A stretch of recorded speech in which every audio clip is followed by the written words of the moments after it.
think that I just come in there and look for knockoffs, and that's not the case. I'm actually a sharp, smart fighter. So, well, I'm here. Who wants to fight with me? I really don't care who's in front of me. I don't feel like no fighter can beat me.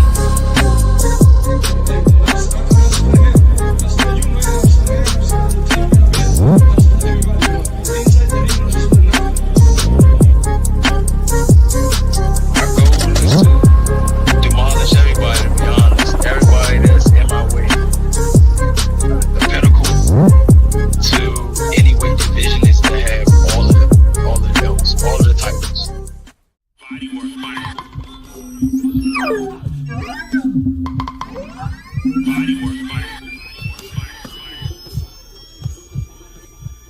Welcome to Bodywork. Welcome back. It's Michael Rogers. Welcome to Bodywork Boxing. It feels so good to be back. How y'all doing out there? It's just another day to get on this good old boxing talk. You know what I'm talking about? And I just find, man, boxing talk is, man, it's good when it's refreshing, man, with some of the people. Man, there's more people that watch and are dedicated to actually keeping tabs on boxing than people who actually create. You know what I'm saying? It be refreshing, like when you go somewhere, man, and different callers and you see different comments and you're like, man, there's still hope. But the pulse of boxing, man. That's what Bodywork Boxing, the channel, is. The pulse, man, depending on who is relaying the pulse, it can be kind of shabby. It can be kind of shabby. Cookie Monster. Bodywork. Salute Cookie Monster. Mic check. Sounding great as always. I appreciate that, Cookie Monster. L-Dub, what's good? Salute. But today's show, man, is it's basically housekeeping, man. And you know, I don't try to be YouTube boxing community, you know what I'm saying? I don't try to be black boxing community police or nothing like that. That's what I'm gonna start calling them, man. BBC. You know, some of y'all love some old BBC, man. I'm not even gonna have to hit the pause button on that one because y'all actually love it. You know what I'm saying? Y'all like a guy that's in a certain set of circumstances. Where it's like, I don't know why he don't just admit that he like that BBC, man. Y'all love some of that good old black boxing community talk, boy. Y'all are some suckers for that good old black boxing community talk, man. And it's like, I don't like to see it when I see it in other genres. And boxing is just a microcosm of what's happening in the world. It's like these little conversations we always have online when we're talking to each other and we're trying to talk about boxing. All of the views that are expressed are just a microcosm of things that are going on in the bigger picture. What do you mean, Mike?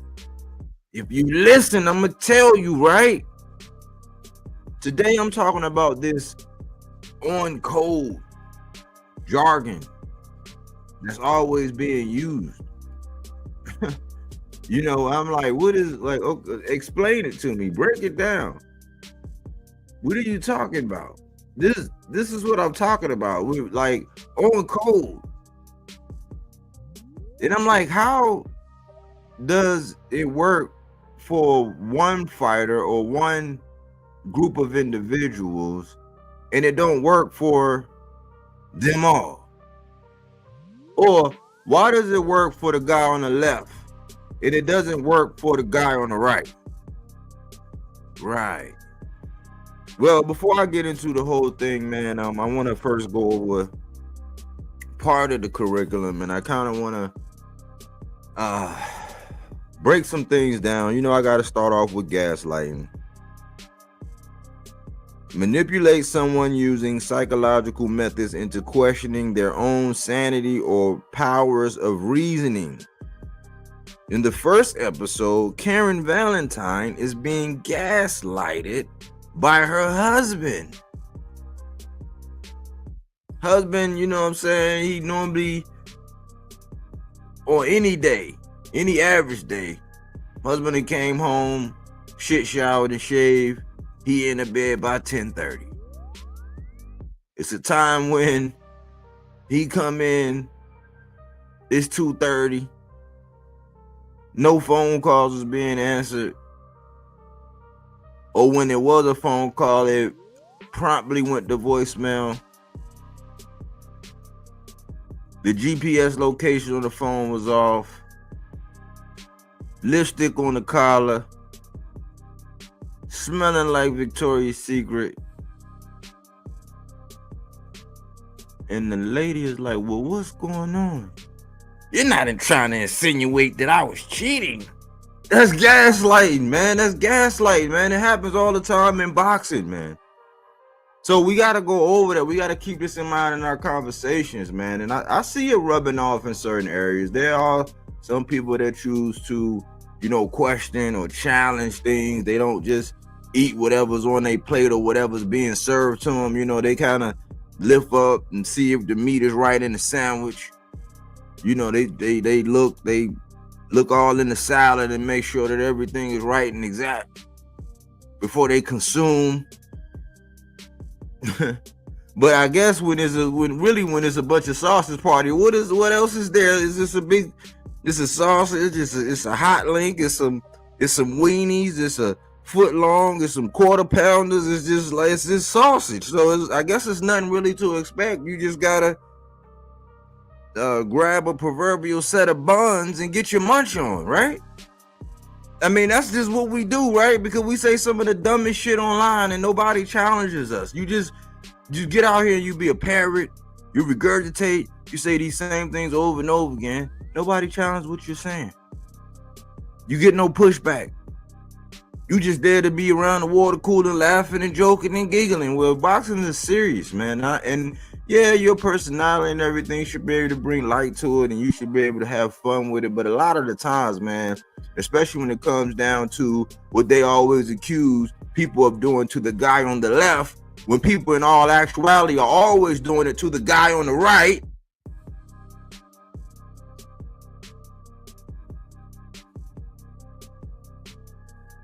It can get kind of serious, man, because it's like, damn, what's the mission? What's the objective of this conversation? You know, I just want to break a couple of things down, man, and we gonna get into it, man. And I'm gonna put the link out, and if anybody want to go in depth, easily baked, salute. If anybody want to go in depth or add on to anything, then they can. But I find myself in a peculiar position all the time because I try to give all of these guys a fair shake. And just like in football, you have your favorite, you have your people that stood out. Like people who didn't like Randy Moss above everybody else at the point in time are lying to you. People who didn't like Barry Sanders like myself at the time, they were lied to you. People who didn't like Ed Reed, they were lied to you. People that didn't like AI above all the rest, they're lying to you. Because they'll tell you when they like MJ or when they like Kobe, they're lying. So yes, we all have favorites above the other ones. Like, yeah, we do. There's some of them that just stick out to where you like when Adrian Peterson in his heyday, Reggie Bush when he first started running the rock. Like right now, I think the shine is on Saquon Barkley. He just happened to be a Philadelphia Eagles. You know what I'm saying? Fortunate for me. But in every other sport, we can have them, right? But it sometimes it goes beyond you having a favorite, right? And I noticed that how certain fans, right, they can have a particular fight or a group of fighters that they actually like or prefer above the rest in the weight class, right? but they're called meat riders, D riders. But you got people that have no gag reflex for others. Cocaine. Bodywork. Salute Bodywork. Salute Cocaine. But what gets me, man, is like now, right now, and this is something that they tried to gaslight me, right? But I got proof. They tried to gaslight me a while ago, right? When I was actually basically saying that a fight between Devin and T.O. was actually going on. They tried to. But being me, being diligent as I am, and keeping record and having a memory like an elephant, already knew that this time would come. And they were going to try to flip this narrative now that somebody is like one of them is ducking the other. And right now, I'm telling you, I have absolutely zero, zilch, nunca, nil reason to actually defend Teofimo Lopez right now. If these rumors that the fight is off are true, I'm actually happy, man. I'm feeling like the Grinch. Christmas has been stolen. And I'm glad. I'm happy that the man, it's possible that he ain't getting no payday. I'm happy. That's what I've been petitioning for. But if I keep it the way I normally do it, where I start inside the ring and work my way outside the ring, because that's where I start. I start by getting to know these guys inside the ring, the skill set, what they bring. Are they fan friendly? Do they have a high boxing IQ? Do they go to that body? Do they do that body work? Things like that. Can they take adversity? Do they have composure? Are they being match made? I start off inside the ring, and then as you see them more, you're like, man, you know what? I kind of like this dude right here, man. This dude, last time I seen him, like, hey, he ain't flawless, but I like what I'm seeing. And then you get to know him outside, and then you get to see the interviews, and you get to dive into the past, and you actually get to know him, because that's how I am, because it's like, okay, well, they're going to be around. Might as well know something about the guy. So then you go outside the ring. But on YouTube, this BBC, this black boxing community, that's all they do is just gaslight. So let me go into a couple things. Let me go ahead and go into a couple things real quick before I get this party started. We are burner account friendly. You know, so we are, a lot of us, even though I introduce myself as Michael Rogers, that's real, that's my government. You know, welcome to Bodywork Boxing. Bodywork Boxing is the channel. I'm Michael Rogers. Even though I'm myself, this is the same thing you're going to get if you see me at the movies, at the park, you know what I'm saying, outside. Same me is coming online. But if you don't want to be yourself or your other self, you could be somebody else. And you can come in here. That we are burner account friendly.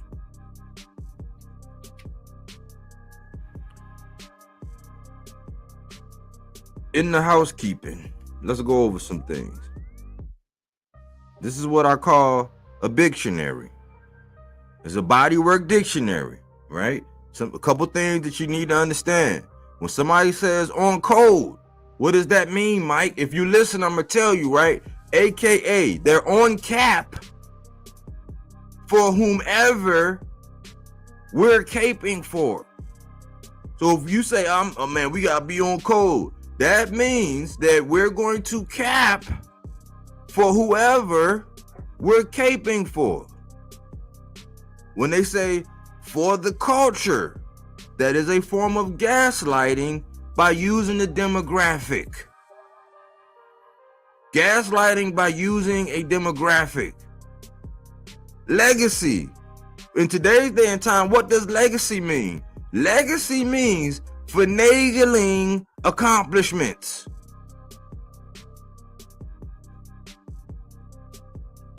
So on code, that's some bullshit. For the culture, that's some bullshit.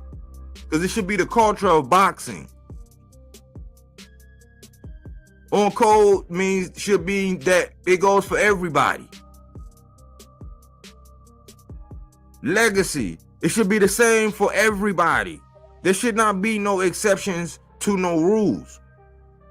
Legacy should be legacy, not somebody using their achievements or using the boxer's achievements or finagling the boxer's achievements for their satisfaction to create narratives and drive home these ill-advised persuasions that they try to use online.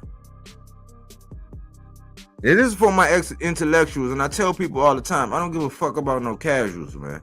It's people out here that you know, they casuals, they'll tell you this, it's high, it's he, they want to be first and saying all this stuff. Like somebody, like a major casual channel was sitting up here talking about Tank wasn't gonna fight Lamont Roach next. And they brag about being casuals. I don't give a fuck about no casuals. I'm for the hardcores, I'm for the people that want the sport to grow. I don't give a fuck who don't like it. You can come on late night and do a video biting the shit, doing something anti to this shit. I don't give a fuck about you either. You can wait till tomorrow when you come back on and remix this shit. I don't give a fuck about you and what you don't agree with. I'm here for the sport. The longevity of the sport. That's why I got my eyes on young talent and I'm looking at people. I don't get stuck on the same boxes over and over again. I've been said it was going to be somebody, right, that was not exactly money driven. It was going to be somebody with a family name that was looking to put or maintain and keep their family's name on the map. To be put up in the Raptors for generations to come. And they was going to be special and that they was going to do that and nobody really was going to be able to follow in their footsteps. But they could inspire somebody else that was young that looked up to how they moved and what they did, and the cycle continues. That's how I look at boxing. So I don't care about all these narratives. I only care that what it does is it splinters the boxing community in the conversation to where we never really get nowhere. It'd be a bunch of parrots, a bunch of parasites, a bunch of people that just hear something real good. They don't even take the qualified information and they run over here and they spread that shit like VD. No protection, just spreading that bullshit all over. Next thing you know, this panel got it and they blah, blah, blah, and they running with it and they ain't even fact checked. They just want to get on somewhere else and be seen and be heard and get a couple hee-hees and a couple ha-has. And it does nothing for the boxing community but confuse a bunch of people. So I don't agree with this on code shit. I don't agree that being on code should be used with a toggle switch. You shouldn't have a toggle switch for, oh, now I'm on code. Oh man, we back on code. I just told y'all what on code mean is AKA for we're going to cape for whomever. We're going to cap for whomever we're caping for. That's what on code means. So everybody want to be on code for Devin now. And everybody want to put this, oh, this is for the culture now. That's when I came out with this. I addressed all of this. That shit was never for the culture. This fight was never going to be for the culture. Why? Because the dude on the left, he don't even represent the Hispanic community. He's Honduran and he fits in and they all cater to him because he has some accomplishments in the sport. They cater to him because they can monetize after this guy. They can use him, to make money off. The dude on the right, he don't give a fuck about no culture. If you go down the line, you listen to people that him and his father done shitted on their way to the top, starting with the Mayweathers, talking about biting the hand that feeds you. You talking about Gary Russell, Mr. Gary Russell Jr.? The slander about AB, the slander about Robert Easter, the slander about Tank. You name it, they've slandered. Marcello just came out here recently saying, oh man, Bill, he used to call me for advice all the time, and this and that, and Marcello say, hey, he spoke to Rolly after his victory over Round, he said, hey man, go fight Devin. Which I don't see what's wrong. I didn't see what was wrong with it.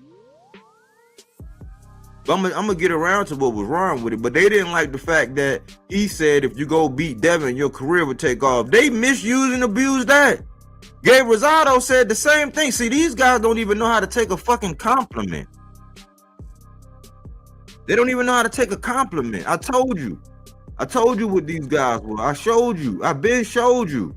These guys are goalkeepers. Meaning that for them, right, the truth, right, that the truth look like an ogre to them. I told y'all this. They are like the exception to the rule. I've been saying he like that badass little nephew that's running around, touching shit, breaking shit, tearing up, don't give a fuck. And the minute you go to put your hands on him, oh, you better not touch Devin. Y'all better not be down there touching Devin. Devin ain't do nothing. He don't never do nothing according to y'all. But y'all want to be on call for this dude? Where was all the videos when the dude was running around punching on carnival workers? Where was all the videos when Bill was going around passing out mug shots? Where was this on cold shit when they was out there talking about Tank's mother? Where was this on cold shit when he was disrespecting Coach Calvin, who's like his father? Where was this on cold shit? Where was it?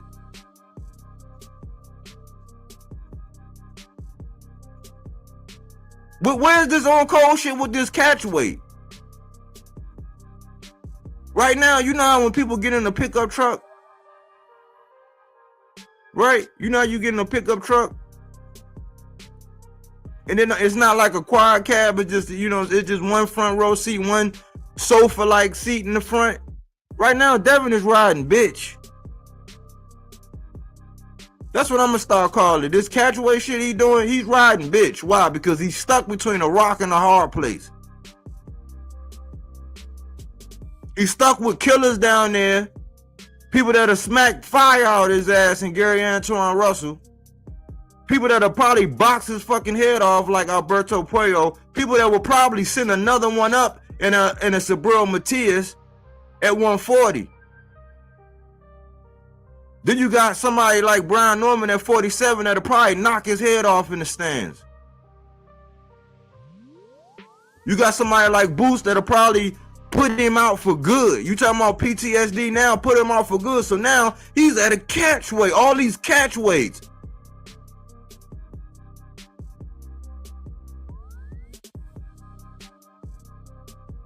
I told y'all a long time ago, this is around Thanksgiving. Matter of fact, this was Thanksgiving when I came out, and somebody online, let's just say OKTV. Let's just say OKTV came out and was trying to say, oh man, nah, man, don't believe that. My sources, that's why I don't give a fuck about nobody who be talking about no sources. Because sources be wrong. You know what they do when they think somebody running around talking too much? They feed them misinformation. Just so when it pop up, they'll tell 3 or 4 different people 3 or 4 different things. And then they'll see which one of these things pop up so they can see who the fuck is out there snitching. But when I said these were some jive turkeys, because it looked like, at first, this was at a time when Shakur was acting like he didn't want to, that bullshit with Kid Austin, that he ain't want to do it. And Devin and them was talking about, man, T.O., what the fuck? Why would we doing all of that back during this time? Now go back and look at the videos. This is the thumbnail. Like, I did one on this in real time back then. This was Thanksgiving. I said Happy Ducksgiving, because they were acting like they didn't want nothing with T.O. And again, I have no reason to be out here caping for no damn Teofimo Lopez. Because what did I say the other day? I said, there's nothing to see here. He's a clown. I'm glad he ain't getting no more paydays. I hope the rumor is true. I hope the rumor is true. But this right here, this was never for the culture. According to the culture for who? It was never for the culture. Devin don't represent the culture. And I heard somebody using my shit talking about, oh man, they trying to say that Devin ain't the man to go. Yeah, I said that Devin ain't. We want to take, listen, not to win a boxing match, because yeah, if he get in there, he do all that running and T.O. looks stupid and he can't cut off the ring, he do all that running and fencing. Yeah, he might win. He might win the boxing match. He might get a decision. But we want T.O. to get his ass beat. That you don't send somebody with pillow fists.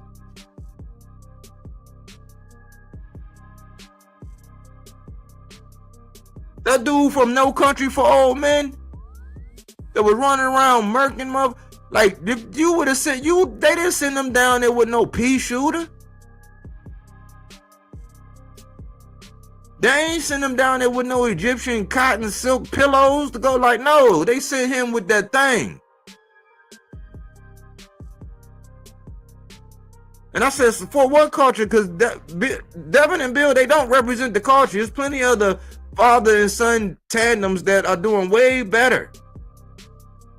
Oh, they gonna talk about legacy. Again, I told y'all, finagling somebody's accomplishments, because I can tell you that everything that Devin did, the clown on the left did before him, but he gets no credit.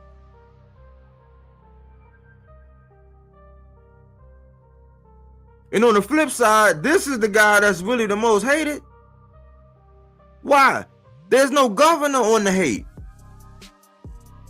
There are people that'll come out and do a video about the dude on the right or the dude on the left, but they'll come out and do a video about the dude on the right just because there's no recourse for it. You can say pretty much damn near whatever you want. Because why? Because there's no market for nobody to get out here and defend Tank. They're not like all the others. If you offend somebody over there in Matchroom, Eddie Hearn to pop his head out.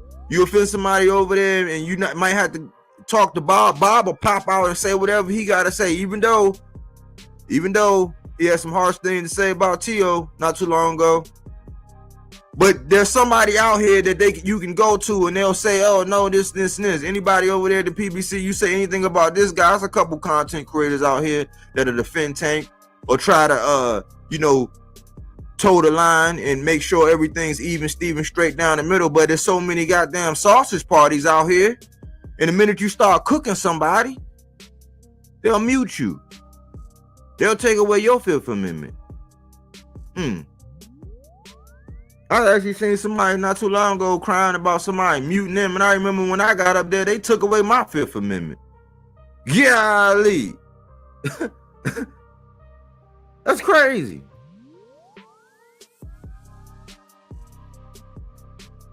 It's just like people be out here crying about somebody stealing their shit and they stealing somebody else's shit. It's wild, man. It's the wild, wild west out here online, man. In this boxing talk, man. But you can get out here and damn near say whatever the hell you want about Tank, and people do it. People do it. You wouldn't even know who their favorite fighter is because they too busy hating on Tank. And I don't know what it is. I think I might be the only channel that begin with a B in Bodywork that ain't no bitch. There really ain't no bitch. Because if you look at buttfuck tuberculosis in his channel and all the bullshit he do, if you look at BVO and all the bullshit he do, if you look at Blue Blood and all the bullshit that he do, it's like, damn, am I the only channel that begin with a B that ain't no bitch? Hiding under the guys. And I just figured out that BVO was heavily influenced by the BBC. I'm not going to call him the LGBT or whatever they want to be called. I'm not going to call him that, but he's heavily influenced. I'm like, Eureka. That's why he stayed doing all these damn videos about Tank. Always got Tank junk in his mouth. Always got something bad to say. Always do, and always uplifting Devin, and won't even keep it a buck about half the shit he be doing. Where were the videos when he was punching on the carnival worker? Where were the videos when he got caught with the tool? Where are the videos like crucifying him about catch weights? There ain't none. There are no videos because it's only fair to stay on code for the dude on the left, but the code don't apply to the dude on the right. And I just seen it. I remember when I told y'all this was gonna happen too, and I'm seeing it happen right now. And I'm trying to put out something, man. I'm trying to warn them, man. But when I was talking about this young man right here, I was saying he the most dangerous, and I started talking about how intelligent he was. Two or 3 days later, everybody talking about how so intelligent people over there where one of his nemesis is, was supposed to be his biggest nemesis. They start talking about how intelligent he was. I'm like, people just they do the same thing that everybody else do. And I was trying to tell him, don't let that community sink their paws in you. Don't let them sink their claws in you. And goddamn, guess what happened? It happened. I seen an interview with Senior the other day over there with some hypocrites. He was over there with some hypocrites. I was amazed. I was like, man, damn. I said, damn, B. And I know why he did it. He did it because of the affiliation with that one dude. I don't know too much about him. I seen him. I seen some things. I know he got affiliation with some boxers, but he got plugged in because of that one guy. And now they're sinking their fingers, they're sinking their claws into this dude, and they're trying to latch on and make this man a part of that community. And I'm trying to tell them, don't do it. Don't do it. Do not do it. That is not the kind of energy you want behind them. But this is what I want to say, right? Going back to the main topic and the main subject, this is what I want to say, right? When it comes down to this on code stuff, and I'm going to use something Brian Norman Sr. said, right? They were talking, right? And some sparring got to coming up, right? Now, mind you, right? It was part in time in the conversation where I was like, man, I love this interview. Like the interview, if I just take out this one part, I like everything that Brian Norman Sr. was saying. I've been told you, man, I've seen through all the bullshit. I do not lump all these boxing fathers and sons together in one category. Like I don't put B. Norman Sr. and Jr. in there with Schofield Sr. and Jr. in there with T.O. Sr. and Jr. in there with Devin and Bill. They're not all the same. I don't lump them all together. Definitely not Abdullah Mason, his father, and Abdullah and all that. I don't lump them all the same. They don't get the same treatment. I have been seeing through all the bullshit and how a certain demographic of people, right, that's on code, you know, they try to be on code for Boots, so they got to slander. I told y'all about that. Y'all got to go back and look at the first time when I first did this, and I was talking about this. When I did Fahrenheit 147.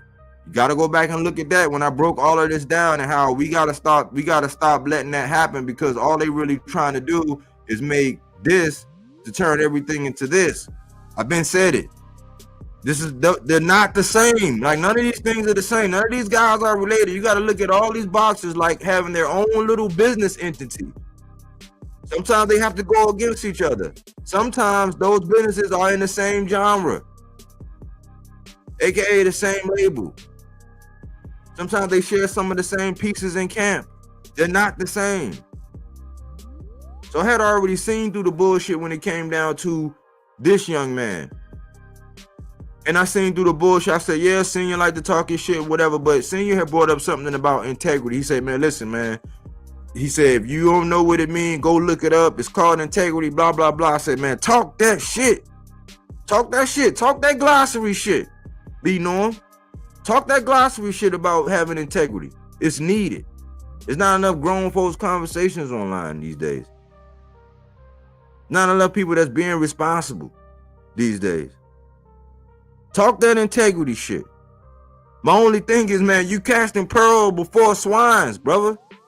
How you talking to that group of people who have no integrity, bro? They have none. You gonna see. They have no integrity.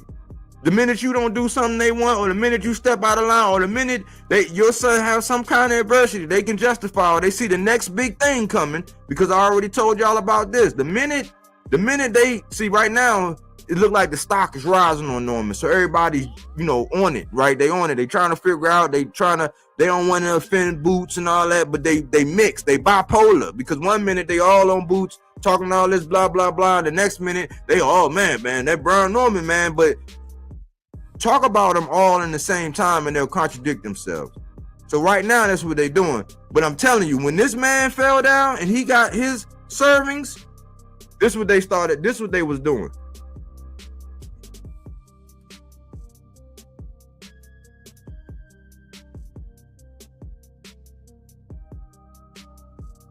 It was a great migration. Do y'all realize that up until that Jose Ramirez fight, this was what was going on? It was a great migration. People were jumping off of the Haney because they anti-tank. They were jumping off the Haney train, and they was actually jumping over there. They were looking at Shakur, and they were looking at the businessman. That's what they were doing. It wasn't until he came back and avenged himself with a win against, or I guess a victory, a decision, whatever you want to call that shit, you call it, that fencing match that he had with Jose washed up Ramirez, right? That's what they were doing. It wasn't until here recently that they started poking their chests out. So I was with Norman Senior when he was talking about integrity and shit. I just thought that he was casting his pearl before swine because that group has no integrity. You talking about somebody being on code? The host was the same dude that said he wished that somebody's coach because he beat somebody that he wished that they burned up in the car. That dude. And the other dude, he just an old co-signer. He just all that, yeah, man. He be talking that boxing, whatever, but I ain't really got nothing to say about him. But this is what I'm talking about as far as being on code, right? This man sat up here and said they were talking about being on code and how we are our own worst enemies, and I totally concur.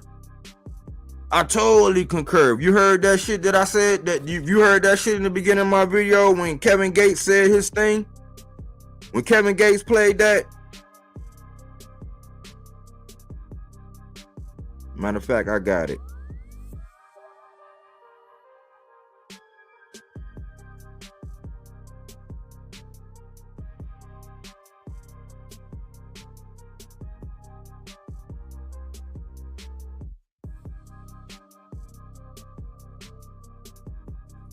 I got it.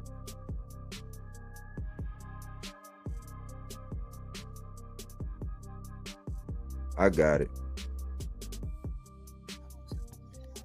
mad when I said I don't support Black Lives Matter. That's who they matter to. We kill each other all day. We talk about each other all day. You know who talk about me the most on the internet? Niggas. You know what's worse than a nigga? Two of them. Make you don't want to be a nigga. Yeah, man, it don't be nobody else talking about me. It be niggas, my own people that look like me. Talk about me like a dog. Kick me when I'm down. Can't wait. look at Gates. Went to jail, they celebrated, clapped their hands, it was happy. I don't look at color and see race no more. I see real and fake. That's it. That's why I'm at with it. So I was all for what they were talking that whole, oh man, when Norman Senior was talking about, oh man, we our own worst enemies, man. They'll do this, they'll do that. But look, this is what I'm trying to tell y'all though. At the end of the day, you know what he said? The man said, when they asked him about sparring, he was tight-lipped. He said, oh no, they couldn't talk about the other names. He said, oh man, if you would talk about Tank, well, you can go ahead and say that about Tank. You can let it ride when it's about Tank. Let that sink in. He didn't want to divulge or go in because he on some old, yeah, we, all of us, we our own worst enemy and all that. But when it came to Tank, he's the exception to the, oh man, you could talk about that. That's what I be trying to tell y'all, man. This fake ass on cold shit. You need to listen to what Gates said. It's real and it's fake. It ain't no in between. There ain't no all that color stuff because guess what? De Los Santos getting ready to fight Keyshawn, but if I pick De Los Santos to knock Keyshawn out, what, I'm not on code? When De Los Santos looked like, if you didn't hear him talk, you would think we was cousins.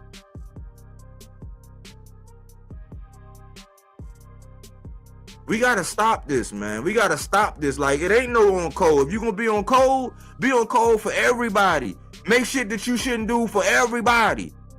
I had a whole bunch of thumbnails and shit that I was collecting this week from people who was painting all these narratives and saying all this crazy shit, right? But guess what the whole thing was? Oh man, Caleb, he dropped the ball. Caleb Plant, he messed up the plans with Maul. Caleb Plant, he's not probably they took advantage. Resendiz took advantage of Caleb Plant's age. Let that have been Jamal Charlo.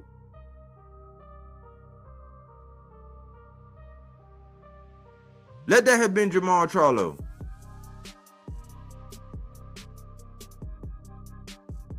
I know this is gonna be too heavy for y'all. Y'all ain't gonna like it. So what? So what? It just, we gotta stop this, man. We gotta stop this. Cause all they do is, man, they rinse, wash, and repeat. Guess what happened? Frank Martin, I just said something about, I literally just said, man, now that Maul is back, and I was talking about, this is when I was doing this one right here. Oh, you big mad about Maul actually coming back and you know what I'm saying, redeeming some time and getting himself back and making a good account of himself, regardless of level of competition. Because level of competition, it only matters when it comes to certain people. Even though Maul didn't fight nobody coming off after getting washed in his division, after getting washed or getting knocked out.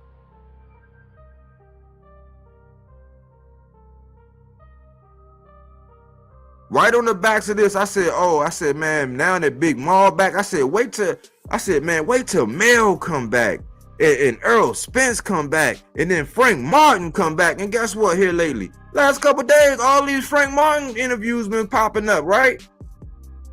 All these Frank, so now they waiting to jump that. They waiting to jump on that. And whoever's in the crosshairs from that, because they might be able to get an interview with them or do whatever. And I used to school these motherfuckers back then because guess what? I got more videos about Frank Martin than they do. But because they can get an interview with him, what I say about it, in my opinion, only because I said I got Tank over Frank. Other than that, Frank was one of my guys. Did videos on him just like Richardson Hitchens, just like Sabril Matias, just like all of them. Did videos on him.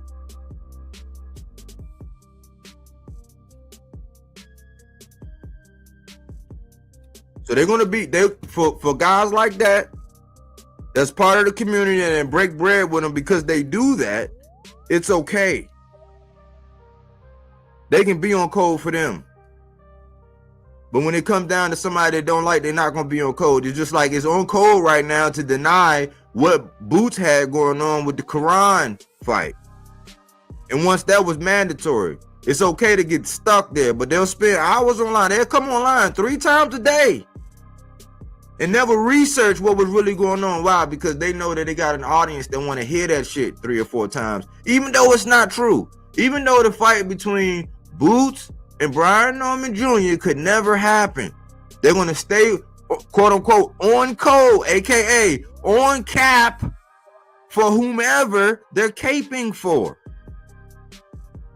Remember the glossary. Remember the dictionary, the Bodywork dictionary, on code, aka on cap for whomever they're caping for.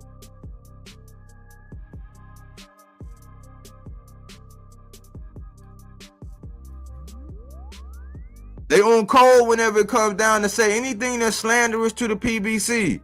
I heard some of the dumbest shit today earlier. I just dropped in and heard some shit going on, and one dude tried to say he was talking about the whole he was talking about De Los Santos or whatever, and the fact that he was inactive, and he tried to say something about but I blame the PBC, and I was just like, man, this nigga had a blood clot and a bad shoulder, but you want to blame the PBC. He read that shit back and said, oh yeah, when you put it like that, that sounds terrible. It's like, no, you sound terrible.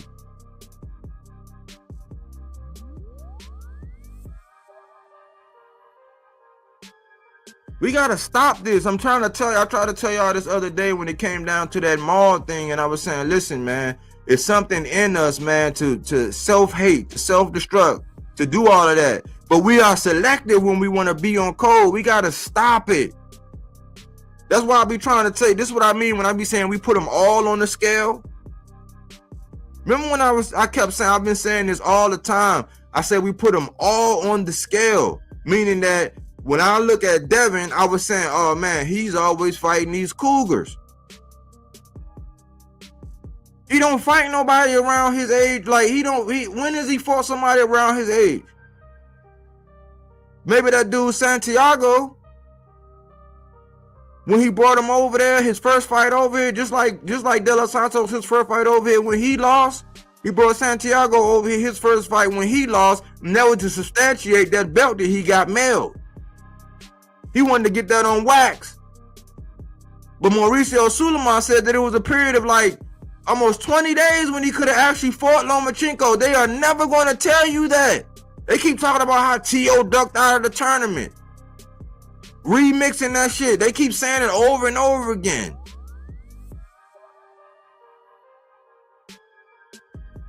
When at that time, Teofimo or Devin didn't offer Loma anything other than an ass whooping potentially, because he wanted the hardware. He wanted to get undisputed. It wasn't until Tio got a belt from Comey because he realized being in that tournament wasn't going to get him closer to Loma.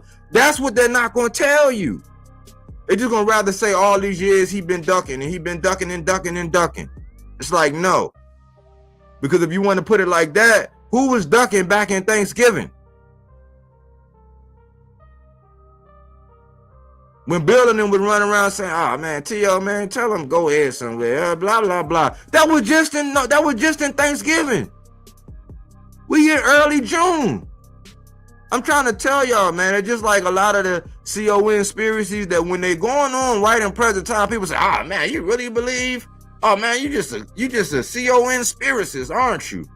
So in real time, you sound stupid or you sound crazy or odd, or they'll lump you into that category, but only for a little bit of time to go by. And when the shit really hit the fan, then they're like, oh man, that was true. Or they gaslight you, which is manipulate your memory as if you don't realize that you knew that was what's happening back then. That's all they do.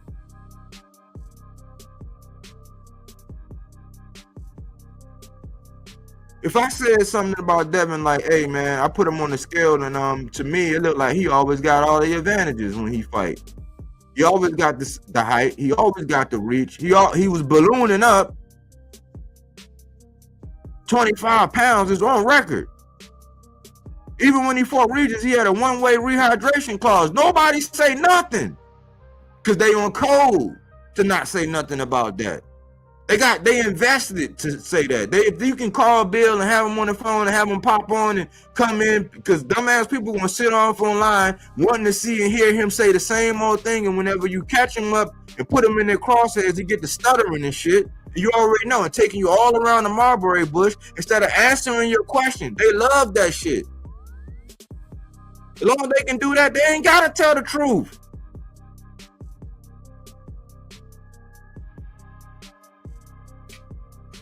So I said, man, when he gonna fight somebody that's his size or like his height or his age? God damn it. When is he gonna do that? Oh man, you just hating on Devin.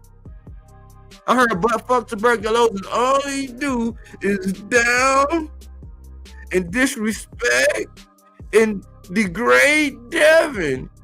They hate that man. I'm like, nah, you just a bitch.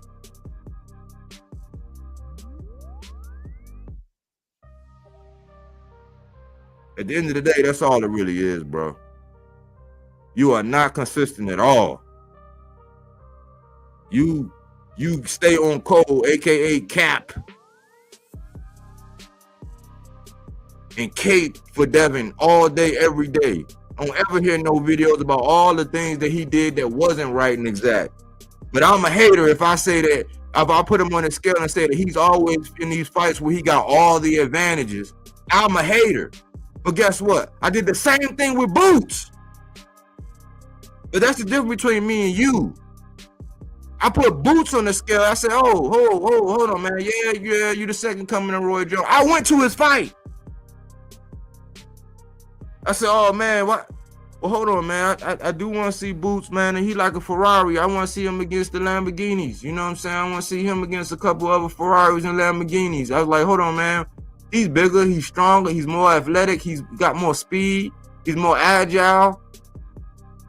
Lately, he's been more active. It's like, man, I don't want to see him against these dudes that's not as athletic, shorter reach, not the same size, not the same strength, not the same boxing IQ. Like, oh man, there you go, man. You love Errol Spence. You are aerosexual.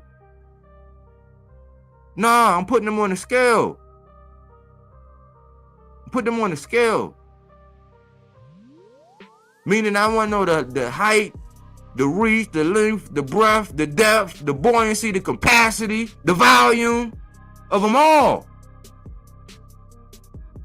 How we gonna know what he is when he always got all the advantages? That's the same shit I said about Devin. But I hate them both. So why would I tell my lady pack a bag and go all the way up to Atlantic City to go see the nigga if I hate him?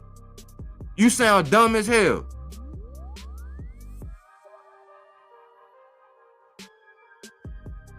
You got to put them all on the scale. So when I was saying, listen, Tank, I seen him. Like, he's damn near he's always shorter. Arm reach, he always at a deficit with arm reach. Power, depending on how big somebody is, power, because I always say, yeah, Tank is known for his power, but what people don't realize is his speed. It's his speed, his accuracy, and his timing that make him so powerful.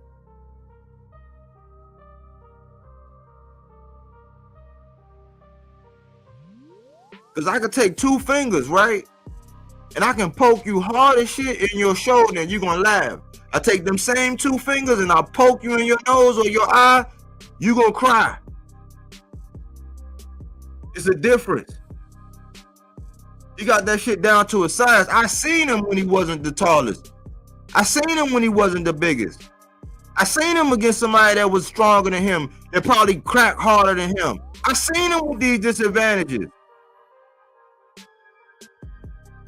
But it's cool to hate on him and shit on him and make him be the guy, the laughing stock, or the guy that you could just always, like I said, keep it real about. But you don't never keep it real about your favorite fighter.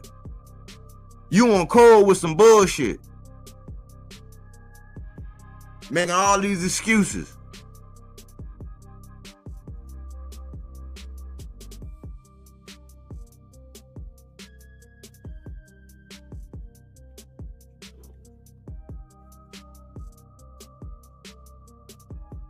So I say, man, Brian Norman Sr., man, I mean, I like everything you got going on, but I'm telling you, that community, that's probably going to be the community for you, bro.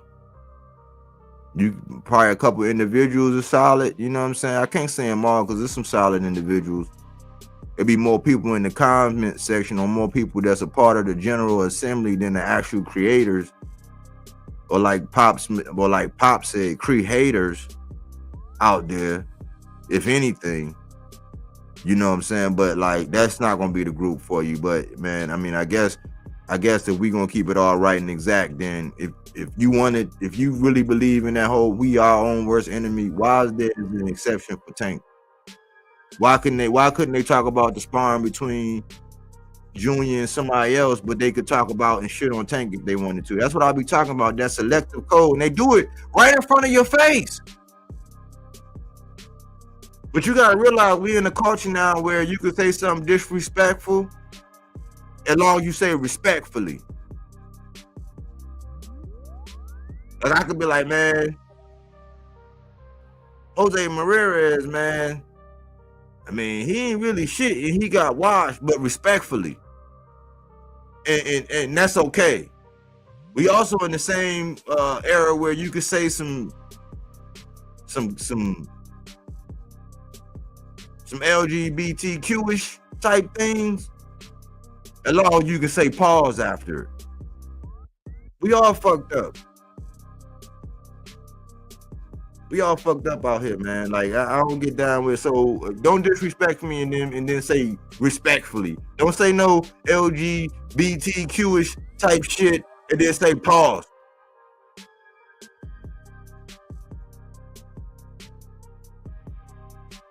That's just the era we in. So don't be talking about some on cold shit and then your whole lifestyle, your whole being, your whole online presence is basically being contradictory to what you preaching. Y'all worse than some of these pastors out here that be getting up there doing all the hot gospel and then be sleeping with all the wives, shearing the sheep. That's how y'all look to me online.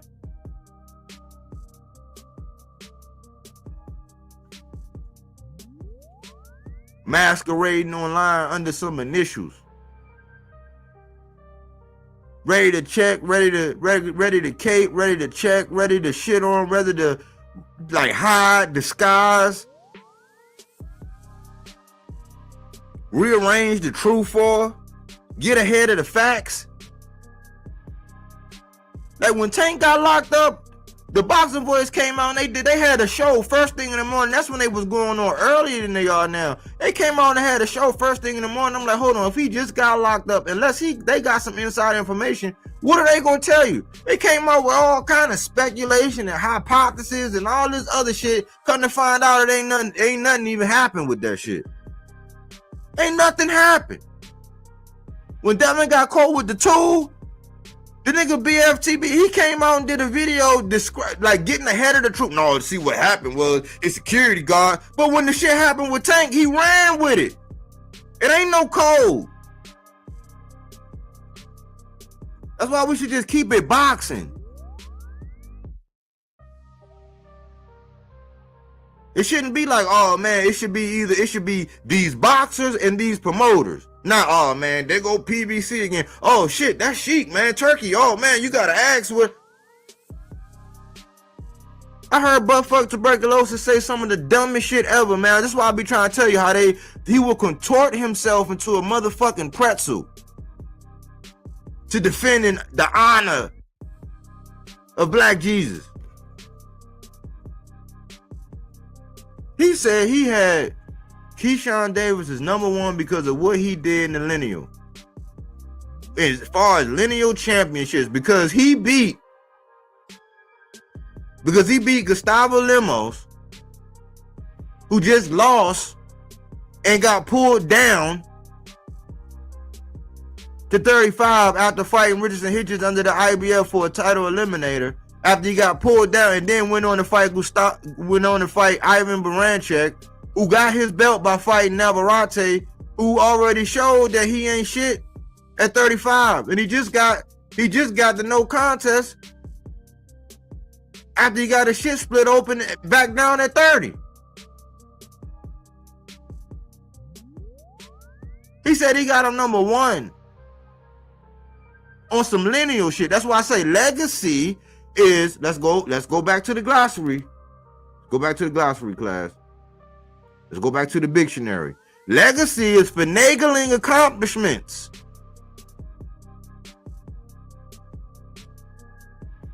I knew y'all wasn't gonna like this one. Y'all wasn't gonna like. I knew y'all wasn't. Finagling accomplishments. So now they're gonna finagle accomplishments under the guise of what I told y'all what was going on. It just so happened now that all these Devin Haney-ites, they figure they can come out because I told you what was happening. They've been doing this. So BF, he's more on that. He go back and forth now, but he more on that businessman shit, which Keyshawn doing this thing. Got a big test coming up. In a couple days. But it's already been a great migration going on.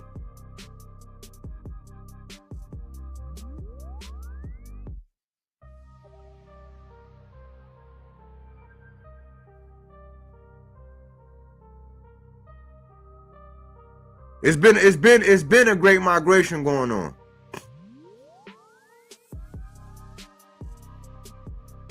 And when it come to this,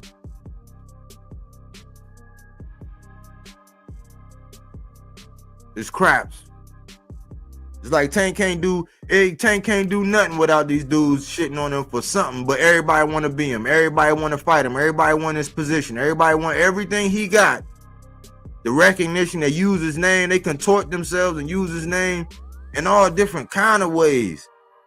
They use his name to promote themselves. That's why I'm kind of glad Keyshawn got out of that, because he was turning me off with that shit. When he righted that wrong, when he stopped clout chasing off of Tank, I said, okay, Key, okay, Key. The way he been moving here lately, I'll be like, okay, Key, I can rock with that. I can get behind you. I can support you. But I'm not going to be on cold with you doing some bullshit to somebody who already got their whole fan base established. Because you're going to have your own fan base established, which you are quickly acquiring, and everybody getting to know you, and your fan base is growing. But at some point in time, when you become that guy or the guy, your fans ain't gonna tolerate that shit for the next man. So why do we do that for certain ones? Why can't we keep it a buck for all of them? Why can't we put them all on the scale? Why can't we be on code for all of them? If they do some shit that's out of line, we call it. We don't cap.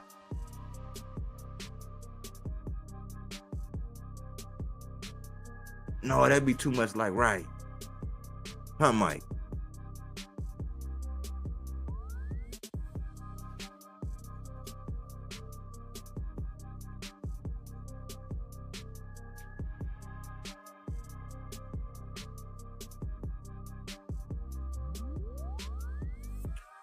But I'm gonna say this, man. Y'all don't know if y'all ever seen. I'm about to drop the link, but I don't know if y'all seen this.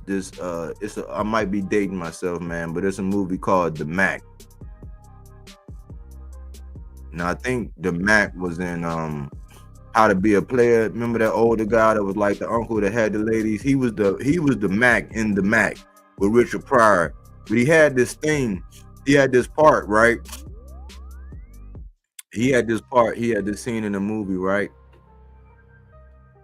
He had this scene in the movie, right, where he was saying that he's like, he was in one of them planetariums. Like, remember when y'all were little and they took you to like ours was Owens B Science Center, right? I grew up down there in PG County, but we used to go to Owens B Science Center, right? In Maryland, Owens B Science Center, and there was a thing called the planetarium. Well, somehow I don't know how Goldie did it, but he got inside this planetarium, right? And he told his brother, he's like, man, I got this thing, man. So I got this thing I do with my ladies, man. You gotta see it, man. You gotta come down and see what I do, man. It's real groovy, right? And so they go to the scene, right, where they go in there, man, and he got all his broads in there in the planetarium, and they all looking up, and the stars and all that stuff is up, and Goldie is sitting there talking to him. He basically programming them, man. He had them sitting in there looking up at the planetarium, man, looking at all these stars and shit, and he was programming them. That's what BF be doing, man. That nigga got y'all programmed, bro. That's what a lot of these niggas, like these niggas that be having these big ass audience and people just sitting around just waiting to just hate on people, and then when you say something that's to the truth, they ban you for speaking the truth. I told y'all I got timed out the other day. I got timed out the other day for telling somebody that he conditioned his audience to hate the PBC. This nigga timed me out right after. This was after he got done contending with a dude that was hating on the PBC. And I said, blame yourself. Because right after this fight, guess what they tried to do? They tried to blame the PBC.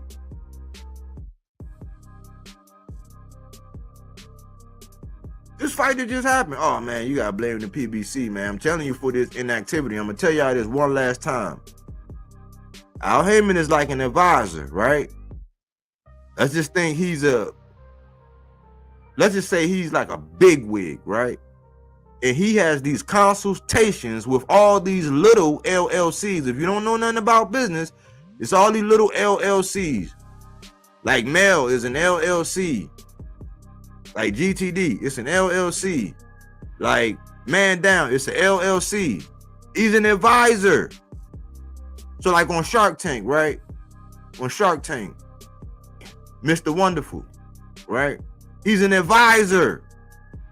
If he got somebody, right, that has a certain airline, that's one LLC, right? He has somebody that do snacks. He can couple the people that do the snacks with the people that own the airline. He has another LLC that do beverages. He can couple the airline with the people that do the snacks, that do the drinks. If one day somebody with some drinks say, hey man, my inventory is low, he might have a whole nother LLC that do a different kind of beverage. So they take the spot.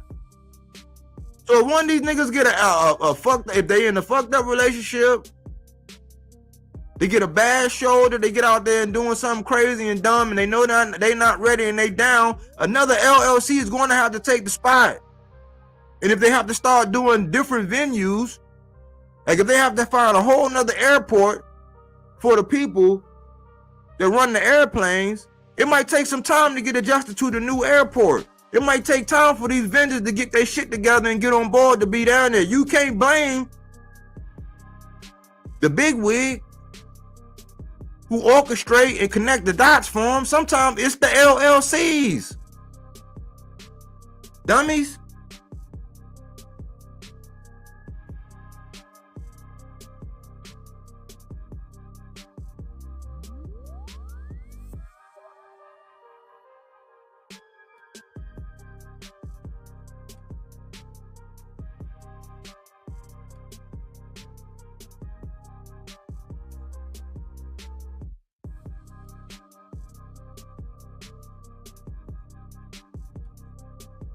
My bad, y'all. I wasn't looking at no comments, man. I just be having to get that shit out. So, you know, if we cook and people want to talk and do all that stuff, we can talk and do all of that, man. But sometimes I be having to go over all my points and get all my shit out so that, you know what I'm saying, I don't miss out on nothing. But I put the link out there, man, and I know y'all was in here chatting away, you know, but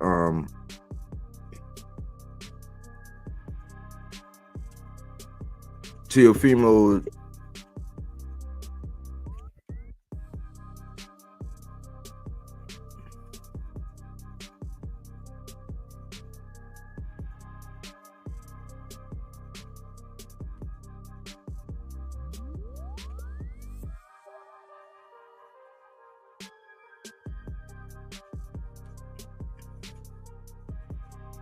what's up, sir?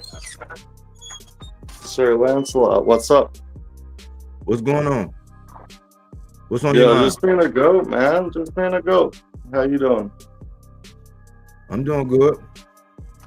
Yeah, I'm excellent. I'm excellent. Thanks for asking. So, I mean, like, what you think about boxing nowadays? Like, you think it's like Larry Holmes? You think it's like who? What's boxing like these days?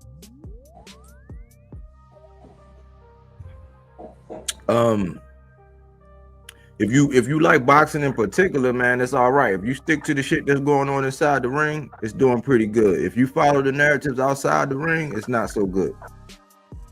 But there is always going to be talent, you know. There's always going to be some people that before they actually get the money and get the fame and all that, they're dedicated, and you can actually see some real talent out here. It's just you gotta be committed to watching it. Yeah, but like what upsets me is like you got fuckers like Jake Paul. They ain't no one. They no one. You know, like 80% of the people fucking Tyson Paul, or sorry, excuse my French. I don't know how your channel is. Would destroy Jake Paul. Yeah, and then see that's where I'm at. I'm thinking it's a fine line between novelty boxing. I call it novelty boxing. Like it don't have no place because it waters down the people that I'm gonna use him as an example. Tank been fighting since he was like 6-7 years old. He slept outside the gym. I'm out here in Baltimore. I ride by this gym all the time. I ride by Pennsylvania Avenue where it's like, damn man, like it's not even a place you want to be. But like for somebody like him who's been doing it all his life and had to endure all that shit to get to where he at, for somebody like Jake Paul to kind of be infused in it, and then because it's almost like a spectacle, for them to be treated the same, I don't agree with it. So Dan it's like Williamson, he's right? doing some good things for women's boxing. So that's the caveat. He's doing some good things for women's boxing, but we gotta separate the two, the real from the entertainment ones. Like you can do it, and he's doing good. Yeah, he could be. it's some years he could, but I mean, I'm never gonna see him like I see somebody who's been doing it since they were 7 years old. I'm just not gonna see it that way. Well, it's like, I've never been a professional boxer as a United States Marine, whatever. Who the fuck gives a shit? Like, but I know I'd whoop the shit out of Jake Paul, man. That's serious. Like, I'm 270 at 6'2" now, but like 235 is like, wow, I'm cut as fuck. I mean, I still got abs. I could show them off, but who gives a shit? Yeah. I'm just saying, like, I don't understand these people. Like, he fight Nate Robinson, 5'8". Nate Robinson in shape, man. Like, no doubt about that. But like, he fought Nate Robinson at like 40. I don't know, man. Lose to Tommy Fury. Like, Tommy Fury, by the way, comes from good damn pedigree. Brother's heavyweight champion of the world. Father, great boxer. Like, but I don't know, man. It's all strange to me. It's all strange. Yeah, it's a little weird, but yeah, that's not. Yeah, I mean, it is what it is, brother. But I appreciate you hopping on, man. I appreciate you having me, man. Yeah, man. Thanks for tuning in, bro. All right, peace, man.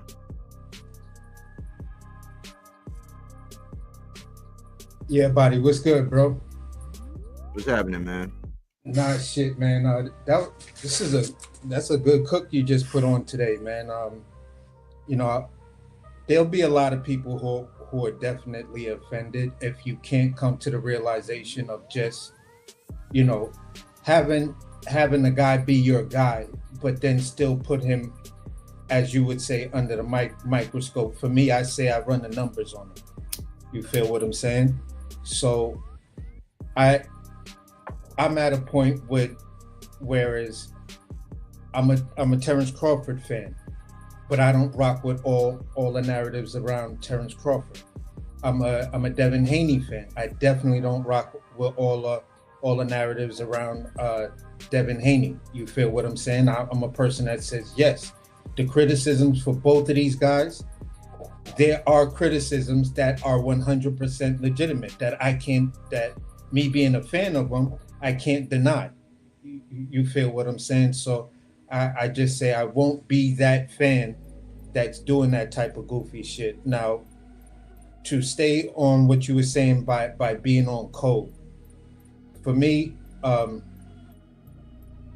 a person that's not on code because I like to think out the box. When if I was a content creator like that and dealing with boxing, I would do way more content on Brian Norman Jr. than I would for Jin Sasaki, even though the greater portion of me wants to see Jin Sasaki win. You feel what I'm saying?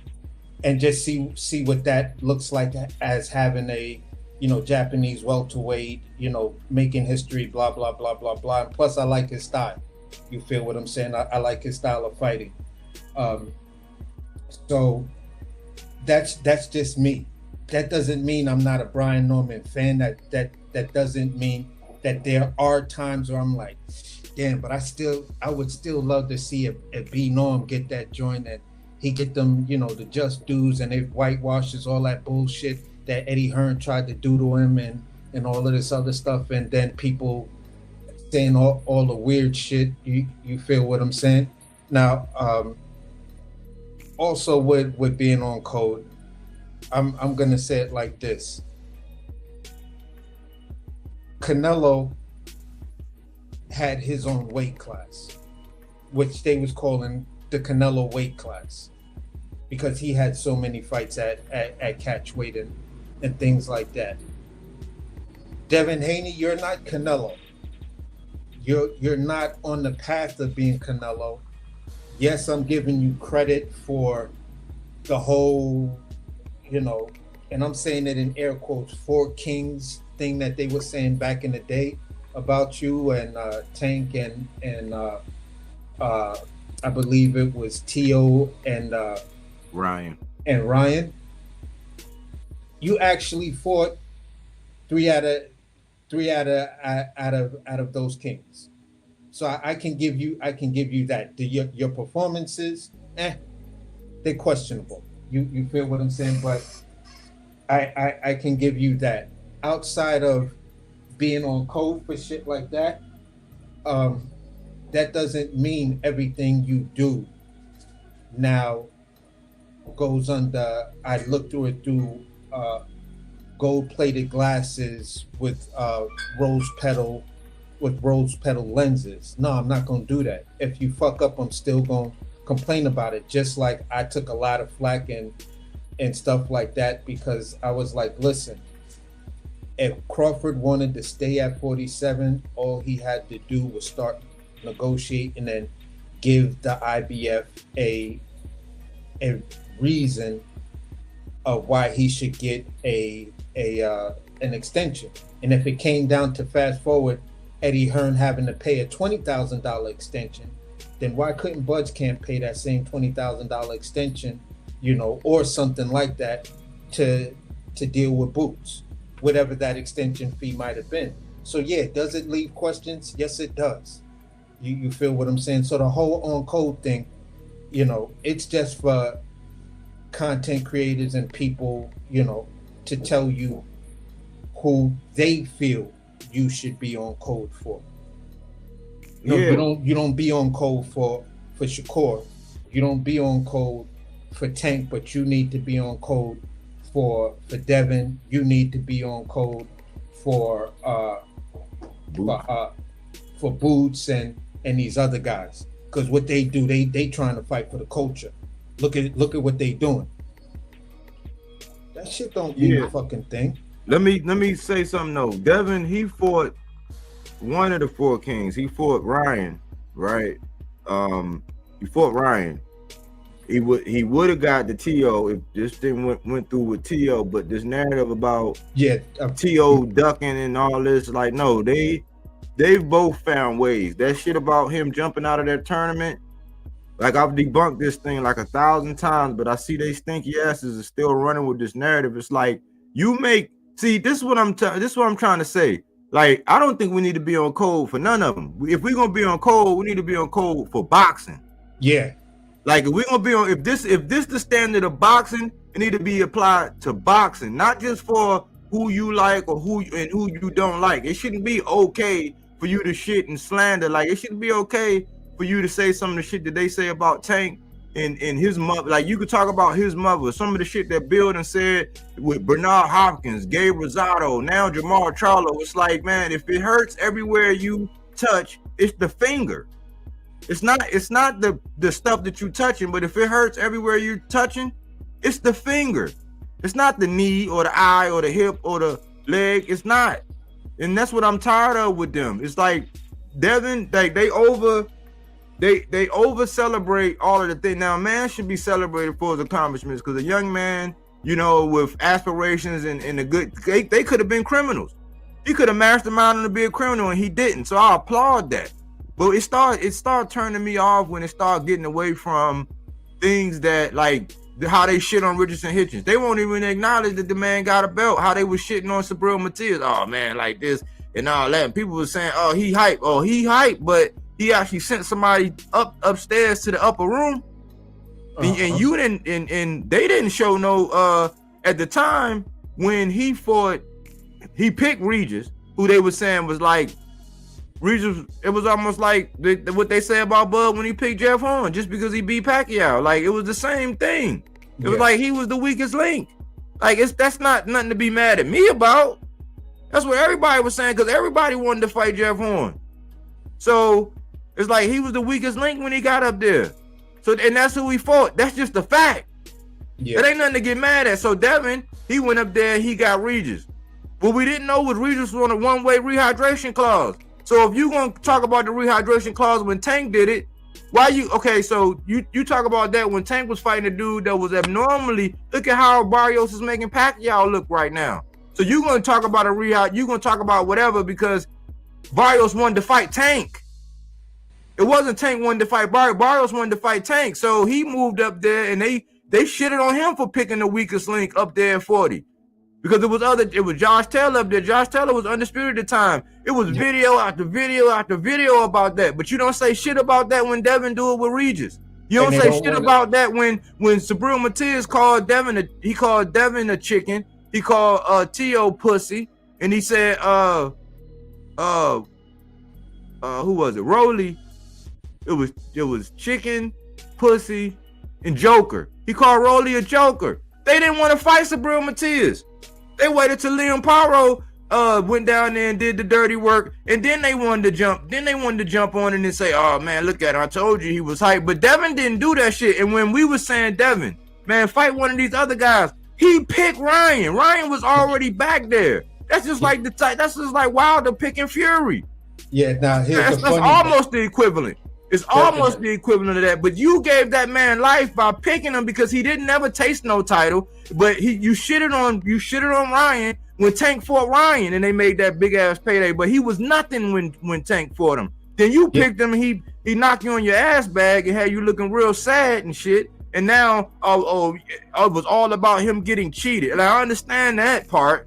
But it's like, no, man. Like if you're gonna be on code, where are the videos when you were shitting on Tank for all these things? Where are the videos when you coming back and saying the same things about Devin? Now, here's the funny part. Barrios was that guy when he fought Keith Thurman and when he had his belt at 140 pounds. But once Tank took that regular belt, oh, that's a Reggie belt. That belt don't mean nothing. That's a Reggie. I was like, yeah, but wasn't that the main belt? And then they created another belt. So, yeah, but the thing is, they do the same thing with the franchise because when you think about it, everybody praised that shit and was like, oh man, they made that rule so that people wouldn't get tied up in the line and not be able to make the big fights. When they made that rule and they did it with Canelo, it was praised when they did it. But when they did it with Loma, oh man, nah, man, we all know the real belt is the one that Devin got. It's like, no, man, no. You can't do that because Canelo did it. When Canelo got it, he did it to avoid the Charlos and Andre when he did it. And then the thing is, when Canelo went off and took off on his undisputed, what kind of belt did he have when he took off on that undisputed? He had a Reggie belt. Yeah. When he took off, he had a Reggie belt. That's why I be like, miss me with that Reggie shit. Miss me with that legacy shit.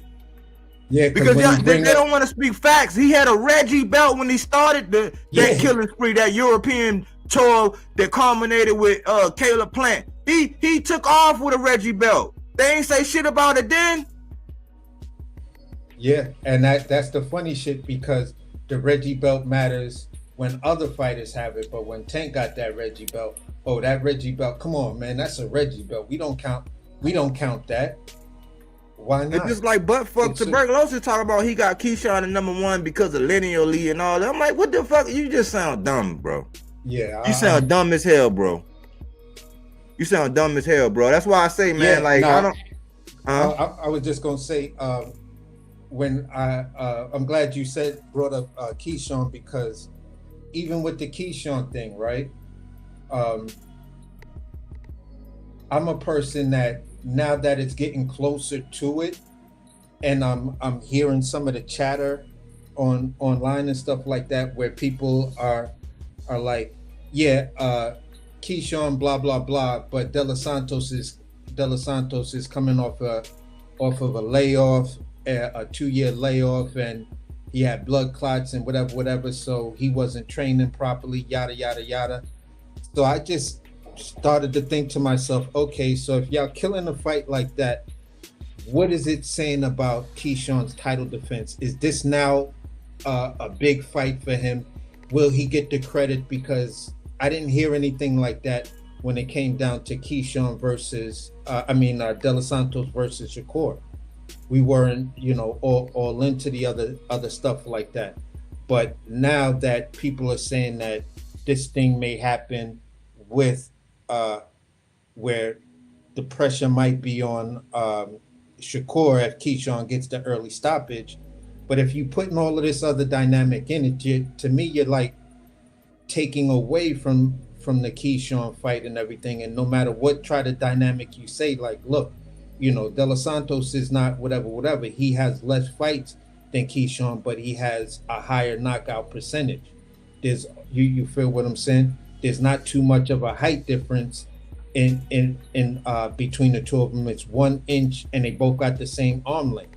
But this guy, if he punches this nigga flush, he could be in some serious trouble because we never seen him get punched flush like that. And he has some habits that tells me that he can definitely get punched flush. Yeah, but De Los Santos, he got 2-year layoff, and he had blood clots, and I'm like, oh, all right, then what does it mean for Keyshawn? Is he picking the fight? Is it a cherry pick for his first defense? Does it really mean anything? Would he have been better off fighting a Josh Padley? That's why I said that's why I said like earlier.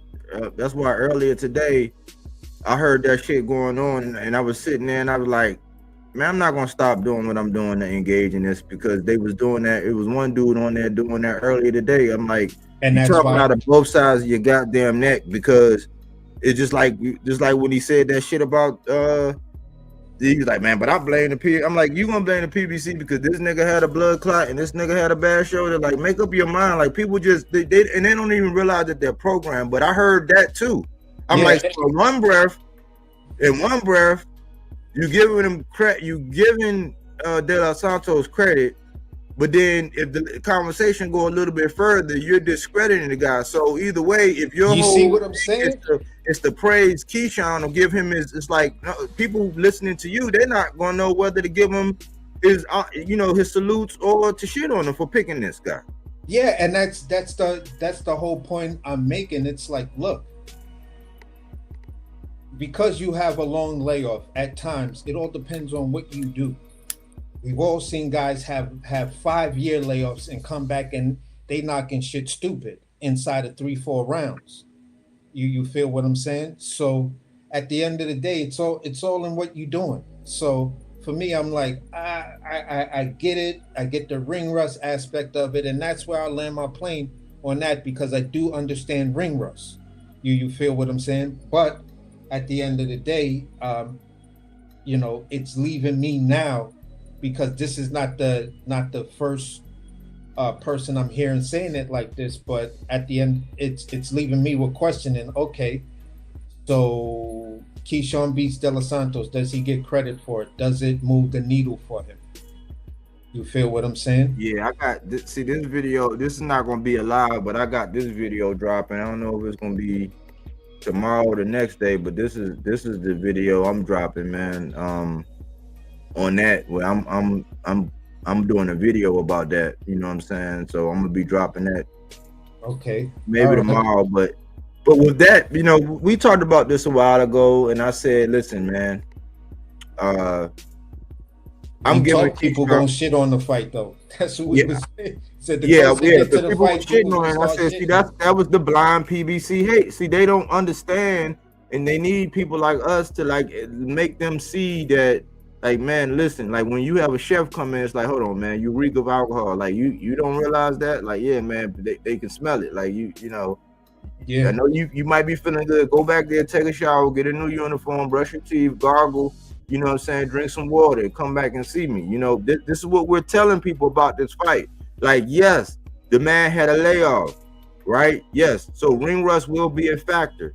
And yes, he picked him, but he picked a guy who I think, much like him, has more issues with the people that are more skilled towards the boxing aspect of things, right? That's why I always say that when it comes to Keyshawn, that's why I always reason that you're probably never going to see a Shakur, and you're probably never going to see an Andy Cruz, because I think Keyshawn's issue is not going to be with the brawlers or the maulers, you know what I'm saying? It might be a little bit with the boxer punchers, which is what this is, right? But he has an issue with the more skilled boxers. I could say the same thing for De Los Santos. If you are one of the more skilled boxers, like a Puelo or like a Shakur, maybe, you know what I'm saying? I would love to see that one again. But those are the guys that will actually give him a challenge. What's so dangerous about this fight is that you might question De La Santos' chin, right? We don't know what kind of, we kind of don't really know what kind of chin Keyshawn got. For real, we don't know. I'm gonna speak for myself. I don't know what kind of chin he got. I know that this guy is going to test it. You know what I'm saying? And I know that the style that they got, they're both boxer punchers with the ability to box, but they're boxer punchers. They box to set up their punches. Yes. And this is like a recipe. This I don't think this is going the distance, you know what I'm saying, in my opinion. But this is a very risky fight, especially for him to do it under the bright lights with a guy of this size with the experience. Because the first loss was questionable to that dude Willie something. That was his first fight in the States. Just like Santiago's first fight in the States was against Devin. This was his first fight against that guy, and that fight was very close. If you make that a draw, or you make that to where he edged it by a point or two, that's a win. If you look at that fight between him and Shakur, where it's like you could have made that a draw, or you could have said, well, I thought it was going to be a draw. I thought it was going to be a draw. Yeah. I thought they was going to take a point from Shakur because he kept on grabbing him and putting his head at the belt line or slightly below, and I was like, ref, you not what is this dude doing? Yeah, he was framing. He kept that arm out. It was so many things to where like that could have been a draw, or if they said, because if he would have had a name, it would have been the biggest, baddest thing. Who knows how they would have delivered the decision? So it's right. Like the losses he got are not nasty, but he has experience with Ryu, who went on to get a belt from Cruz. He have experience with Shakur. He had experience with that dude Willie, who was making a name for himself. And you speaking on what I was trying to say earlier, I was like, look, the problem is that although he has less fights than Keyshawn, I mean, although he has less rounds put in, that's number one because of his power, and number two, you got to take into consideration all the looks that De La Santos had. If that's your big bro, he fought your big bro, so he know what you bringing, but you just can punch a little bit better, and you gonna come straight forward. So at the end of the day, bro, that experience and having that Shakur fight under your belt, man, please stop thinking that, you know, it is what it is. I'm expecting Keyshawn to win. You feel what I'm saying? But by no means am I counting De La Santos out. You feel what I'm saying? And sometimes I be on, like, if I think really hard about it, I'm like, damn, man, maybe I should put some put a bet on fucking De La Santos. But see, the thing is, right, these boxers, right, they some of them by nature, I think De La Santos might be a little more hungry.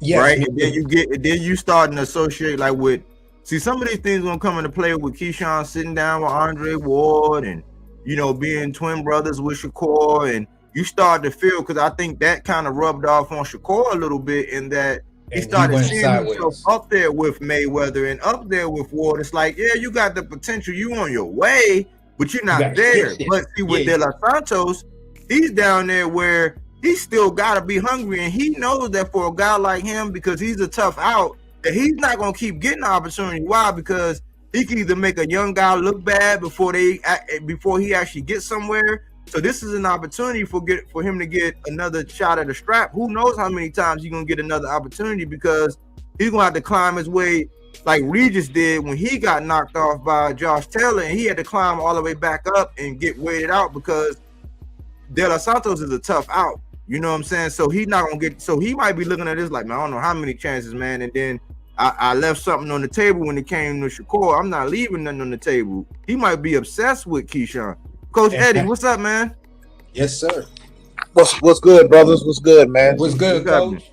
Good, brother. Everything y'all been saying, man, is spot on, and I'm feeling the same type of way, man.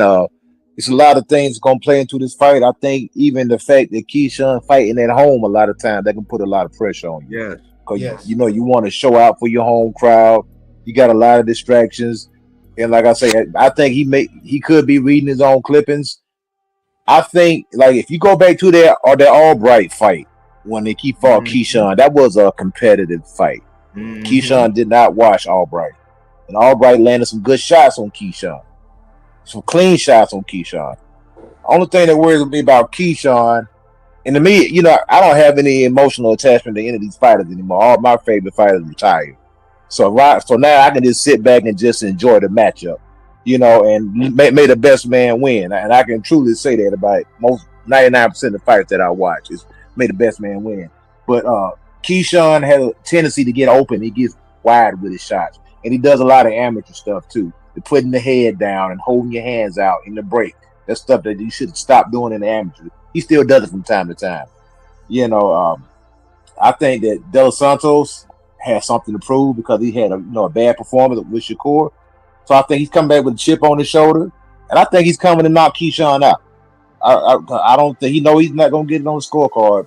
And the way these quote unquote B-side fighters, they're not following the script. If y'all don't notice that, Coach, they're throwing the script in the trash can. I said, listen, every time there's this foregone conclusion and these dudes they supposed to have big fights lined up. Yo, we looking at a lot of upsets these days. Yo, I'm gonna tell you why too. I'm gonna tell you why, because there's so much money in the game now. With a new player like Turkey Al-Sheikh, man, if I go in there and knock off Keyshawn, I got potential to make the 8-figure payday now. That wasn't available now. All I gotta do is knock off one of these marquee names, and now my name is in the hat. You know what I'm saying? So now we're dealing with a whole lot more money in the game right now. So that's why you're seeing these guys is showing up. Like, look what happened to Caleb Plant. Caleb Plant got cooked. Caleb Plant really got beat from pillar to post, man. After the fourth round, it was over with, bro. He got cooked. Coach Eddie. Let me just say this one thing.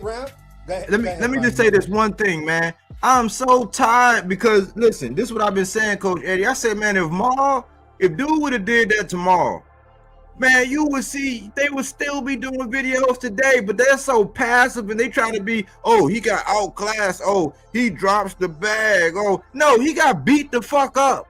Go ahead, Coach Eddie. He got beat from pillar to post, man. It is what it is. That dude was busting that dude up. He was breaking Caleb systematically, broke him down, man.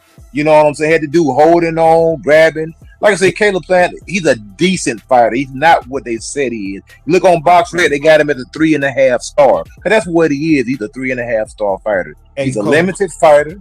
He's a one-handed fighter. Hey, Coach, I just wanted to say it like this. When I watched that fight, he came in there just like old boy did to Josh Taylor. He did the same thing. You take the boxer, you feel what I'm saying, and you beat him up. You take the boxer and you put him in the fight. Once you put him in the fight and start to make him fight, you can systematically then break him down. You feel what I'm saying? Because he's doing everything that goes against his twitch muscle memory. And that's what, in my opinion, leaves the dude open. You feel what I'm saying? Because he was doing all the right things. He gave him that little headbutt shot, and then he would dig his head all up in him and just constantly frustrate him and take his mind out of the game. Like, yo, this dude keep putting his head in that same spot where he headbutted me at, and this shit hurt. You feel what I'm saying? And just to go back to the other thing we were talking about with Keyshawn, for me, when you look at the Madueno fight, some of the things he was doing up against the ropes and shit like that with Madueno, if he does, in my opinion, if he do that shit against De Los Santos, he can easily be put to sleep. I agree with you, man. Yeah, I say when I say Resendiz, by like the third round, I told my lady, I said, baby, look at his left side. I said, he's red as a beet. I said, he keeps hitting them in his body. I said, watch. I said, Caleb gonna start, his legs gonna start slowing down, right? He's not gonna be able to move because he was trying to be pretty. And every time he got caught, he had to do some gesture to try to make it look like, oh, I'm not hurt, but that's an indicator that yes, you were. And then when he started making them do the guessing game, he done went downstairs so much that his elbow, you can see his elbow literally coming down because it's a natural instinct. It's when you do that body work, your hands will come down because your mind is saying, man, we gotta protect our internal organs. So it's gonna make your elbows come down. And then he had Caleb playing that guessing game. Okay, I've been hitting you to the ribs, up, now I'm coming up top. And now Caleb is keeping the distance, wondering, okay, is he gonna go downstairs or he gonna go upstairs? And then he could be first. You know, I love that fight, and I wish people wouldn't be so passive about it. Caleb got beat the fuck up. And as far as Keyshawn, De Los Santos is very explosive with his punches. He's very quick. He's very explosive. He's very athletic. Richardson Higgins actually said that Shakur better be careful. You know what I'm saying? Because he sparred with the dude, and he was like, man, the dude is dangerous. And we already know he's dangerous, you know, but I think that, if Keyshawn is not patient in this fight and do the systematic breakdown, he could be looking up at the canvas for the first time like, shit, I can't believe this happened, because I believe this kind of like I've been calling it the year of the underdog. It's because if you look at it, a lot of these underdog guys, even if they didn't get the decision, you know, their stock kind of went up. Yeah. Yo, I agree. I had the pleasure this week, man. I talked to Paul Andrade, man. We was on the phone for about an hour. Matter of fact, I think it was Monday. And the planning Charlo, right? Now them dudes been ducking Andrade for years, man. They act like the dude don't exist. They won't call his name. You know what I'm saying? And that's what happened when you see Charlo. Both of those guys, well, Cornflake had no business in the ring, period. That was abysmal right there. I mean, I understand the tune-up. I mean, but that dude's basically a club fighter, man. You put him in with a world-class guy. That was horrendous. They should have found somebody else. But say all that to say this. This is what happened when when you get to that level, you better off fighting names. Because just for the perception that if I do have a hiccup, it's not going to be taken as bad. Like if he would have lost to Andrade, they would be like, okay, that was a 50-50 fight on paper anyway. So, but you lost to a minus 2,500. That dude's stock is plummeted. Now people are saying, man, this dude need to retire. They saying Caleb Plant should retire right now. You know what I'm saying? They like the way he looking. He been through a lot of hard fights, a lot of tough fights, he don't look good. And I don't see. He looks like food. He's freaking. He don't have a really good chin. When you hit him, he gets hurt. He gets spaghetti leg every single time. So everybody's like looking at this guy like he's food now. You know what I'm saying? He got stamina issues. And then Breadman did an interview that was really just spilled all the beans. So Breadman's gonna get fired. Breadman would not be making that man's corner. You know, I don't know if y'all got a chance to see that interview that Breadman did. Yeah, I did. But Coach, do you think he should retire? He's still a name, you know what I'm saying? But at this point in time, I mean, who are you gonna fight? Like they done gave Caleb Plant basically 2 soft touches back to back, and this one just happened to be messed up, like that friggin' McCombie guy. Well, McCombie hurt him too, but that was supposed to be a showcase fight, and he did wind up getting the stoppage. This fight right here wasn't supposed to be, you know, pretty much a showcase fight and lead up to the Jamal Charlo fight. And we seen what happened. So, I mean, who does he fight from here? Did you go backwards? Do you fight the Mike Lees? I mean, it really, at this point in time, you got to fight guys that have some type of name.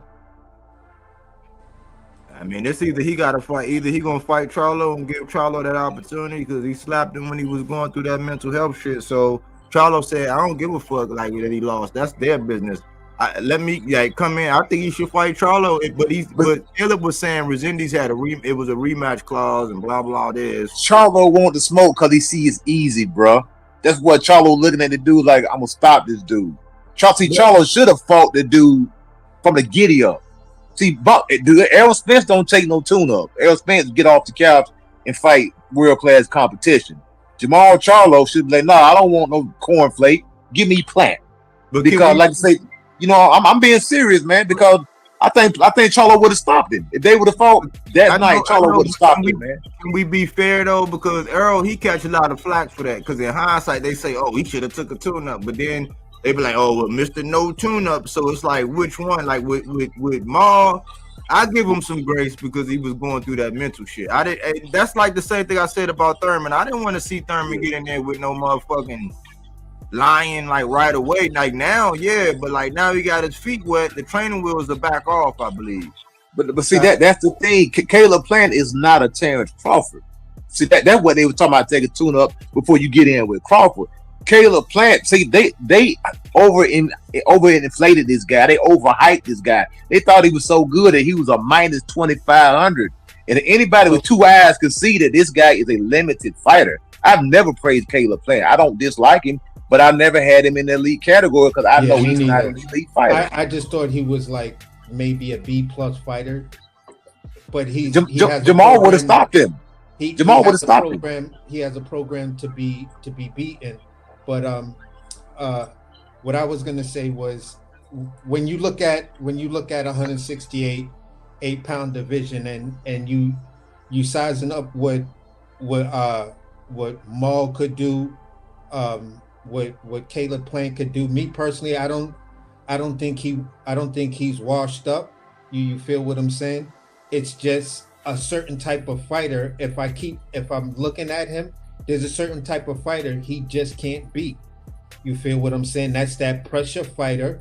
You feel what I'm saying? That's gonna keep their foot on the gas. And Caleb Plant just doesn't have that punch power. Now you put him in there with the Darrell dude that he knocked out, whatever, another good boxer. Caleb Plant will give you an exciting fight. He has to pace himself, but when you have that guy that has that second gear and can crack, Caleb Plant is 9 times out of 10 always gonna lose that fight. It's Anthony Darrell. That's who I was thinking. Yeah, of. Darrell was old. He was old, and he's also like a boxer type of dude. He's not really, that punch threat, or not at the time that Caleb fought him. You feel what I'm saying? Yes, you could crack, you could get me hurt, but can you one punch KO me? Nah. So it's gonna make for a great fight. That's more of my speed. You feel what I'm saying? I think with the Jamal and the Plant fight, it lost its luster, man. Not to me, bro. It more better.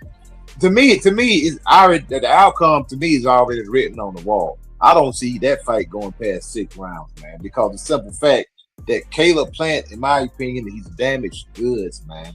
Soon as you touch him, his leg turns into spaghetti. Okay, but here's what I'm saying. When you look at the losses, and I'm gonna bring this up again. When you look at the losses of Anthony Joshua and how Eddie Hearn and them brought him back, you feel what I'm saying? They always brought him back to a way that they maneuvered the talking points from he should retire to AJ is back. When is AJ getting his belt? Getting another title shot. You feel what I'm saying? So they always was able to bring him back in a manner where the touches were between light and medium, but yet, there were names attached to it, to whereas people said he just beat this dude, he just beat that dude, he just knocked out Francis Ngannou, who Francis Ngannou, some people will say beat Tyson Fury because he dropped Tyson Fury, whatever. So when you look at that dynamic, right? And this goes to what we was talking about earlier, being on code. You feel what I'm saying? I'm not saying either way, but there are those examples of looking at how Eddie Hearn brought back Anthony Joshua, as to the way people are talking about, Caleb Plant should retire, or other fighters are done in the business. Whatever. Some fighters are definitely there, but at the end of the day, for me, there's a space in boxing for Caleb Plant, and I'm talking about the entertainment side of boxing, not doing those weird ass, spectacles. But if you're talking about making a fight between two boxers, Caleb Plant name should always come up in there. If it's a pressure fighter, like putting Caleb Plant in there with him and Billy, that's not a good look. That's not a good look. He's gonna lose. I think at this point, everything you said is pretty much spot on. And I think, Jamal think he's getting the Canelo fight. He's not getting that fight. He can forget about it because he's not with Turkey. Canelo's gonna fight Crawford. He's gonna fight the winner he's gonna fight Hamza Shiraz. I got Shiraz beating Edgar Berlanga. That's gonna That's be Canelo. interesting. I never Canelo's thought two that. fight. I So never Charlo's thought not that they getting would that fight. consider Hamza. That's Yeah, interesting. I believe Hamza's going to beat Edgar, and they already said it. That's in the plans. See, Turkey already let him know what the plans are. Turkey said the winner out of the Edgar and Shiraz fight is going to get a crack at Canelo. You know, Canelo got that 4-fight deal. Oh. Terrence, and then next one will be Hamza, and probably somebody that he wants to fight. They'll probably let him pick one guy that he wants. So Charlo's not getting that fight. In my opinion, Charlo, best move. If you want to go ahead and do the Caleb Plant fight, cool. And I spoke to Paul Andrade. The next best fight for Charlo is the Andrade fight. They can sell that fight. It's a name. They got history. They both on with the PBC somewhat. They can sell that fight. That's a name. Because otherwise, like I said, you can go in and fight a Nick Billy. That's a tough fight. Plant, that's a Billy. That's a bad matchup for Plant. So even if Plant and Andrade fought each other, you know what I'm saying? That could have been a possibly two boxers that can sell. What they know say holding Andre up, coach? They talking about these dudes don't want to take the fights, man. Me and Paul talked about it. They say Caleb don't want to take the fight because Caleb used to be Andrade used to have Caleb in camp sparring. You use him as a sparring partner. You know what I'm saying? And Paul was like Andrade dominated him throughout every time they spar, he dominated Caleb Plant. Hey, you know what I'm saying? I got two names for y'all right now. Yeah. For Caleb Plant. You feel what I'm saying? I'm gonna say Vladimir Shishkinkin, right? I'll tell you who he is in a minute, and William Skull. yeah. You know what? That's interesting. And I think that's a good fight. Is the guy that William Skull fought to get the IBF right. belt. Because I watched that fight, and that right now they're the perfect speed because he can't go after a Diego Pacheco, Hamza Shiraz. Those dudes will beat the brakes off of him. Not Diego Pacheco. Oh no, not Diego. Diego, to me, when he fought Steve Nelson, man, he didn't show me nothing, man. Okay, and I was gonna name this one other guy who's the sleeper, who's another sleeper at 168. Osley's Iglesias. Oh, that's night. That right there, that's night. What I'm saying. he gonna really retire if he fight that dude. Yeah, I would like to see. For me personally, I would like to see Maul take on maybe a So Cold, because that'll really tell me if he back or not. Who? Jamal? Yeah. Nah, man, Stone Cold. So Cold is like 2 levels below Jamal Charlo, man. Yeah, but So Cold has a factor that if Maul is not mentally sound, So Cold gonna get in there and break him the fuck down. No, sir. I 100% wholeheartedly disagree. That man, he's not gonna look back. He's not looking. That back. man is too slow, bro. Too slow, man. No, I hear what y'all saying. I hear what y'all saying, but like I'm looking at 168. Who does Maul fight next? It's either Plant. You know what I'm saying? And I'm just telling you, so let's take after Plant. Let's give him Plant. He beat. Right. Let's move forward. Hypothetical. He beats Plant. Right. What's the next fight after Caleb Plant? You go for a name with accolades and somebody that's not young, which would be Andrade, a 35-year-old versus a 37-year-old. That's a good fight on paper. It can sell it. 2 champions, you know. And like I say, I don't see Jamal going to fight one of these young guys. Like Iglesias, that's a dangerous fight. But So Cold still fits the same narrative. It's just that people, you know. No. He's a tough ass bit of competition for Maul. I don't he think just has no machine, no movement behind him. So Cole's too limited to fight Jamal, man. But he lost to one of the younger guys. So it'll probably be like, let's say Berlanga. I think if Berlanga were to get by Shiraz or Shiraz win, because they're gonna have up next. So it's gonna be somebody like probably like an Andre or somebody at 68 with a name. Like maybe if I would probably I think Benavidez be saying he'll come back to 68. Like it's gonna be Maul ain't gonna fight him, man. Maul already. Oh no, not But that better because it's he gonna be fought the somebody like yeah. that, like somebody with a name or something that he So can, because he not looking back at these little guys. Like I Nah, think at this level, because he don't got that many fights left. so what about a exactly. Mungia? What about No, hell Mungia no. after He just pop Mungia? hot. No, hell no. Yeah, like he gonna be suspended for like a year, man. Like I say, it's Plant and Andrade. Those are the best fights for Jamal right now. Because like I said, you got a guy got a And name. That's not too young, kind of 30s, same age bracket. Like it's as far as like Steve Nelson, in my opinion, Steve Nelson didn't. The boxing is not fluid. You can tell he didn't start off boxing. He picked yeah, it up later in life. You can see it. He doesn't have the best hand speed. but His he does power this isn't thing all with that. that he just does this thing with that mental like pressure that just breaks some dudes down that just is not ready. And I give him his props on that. You feel what I'm saying? Yeah, I think Jamal. I think that fight ends in TKO. Maybe the corner stopping it because Okay, Jamal's jab is just too good for but Steve all to get right. around. So the thing I'm trying to say is all right. After I'm trying to see what fights put him in position to either be an interim or some shit like that. To whereas you know I don't know if he. I mean, Maul is not. I mean, Canelo and Maul are around the same age, right? Or who's older? Jamal is, but like I said, Canelo, he gonna go out on his own terms. He's gonna fight in 4 fights in Turkey. Yeah, that's it, man. He's retired. Yeah, Yeah, I think yo, coach. I'm gonna say this, man. If Maul beats the two people you say he beats, I think Maul gets that Canelo fight. It'll be yeah, it'll be in a they might deal be there. Yeah, they because might be able to feel that. yeah, if he beats the two guys that y'all saying, he beats Andrade and he beats him impressively, even if it goes to the cards. You feel what I'm saying? And he beats Caleb Plant.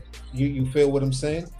And either stops Caleb Plant, then yeah, that's a common opponent between him and Canelo.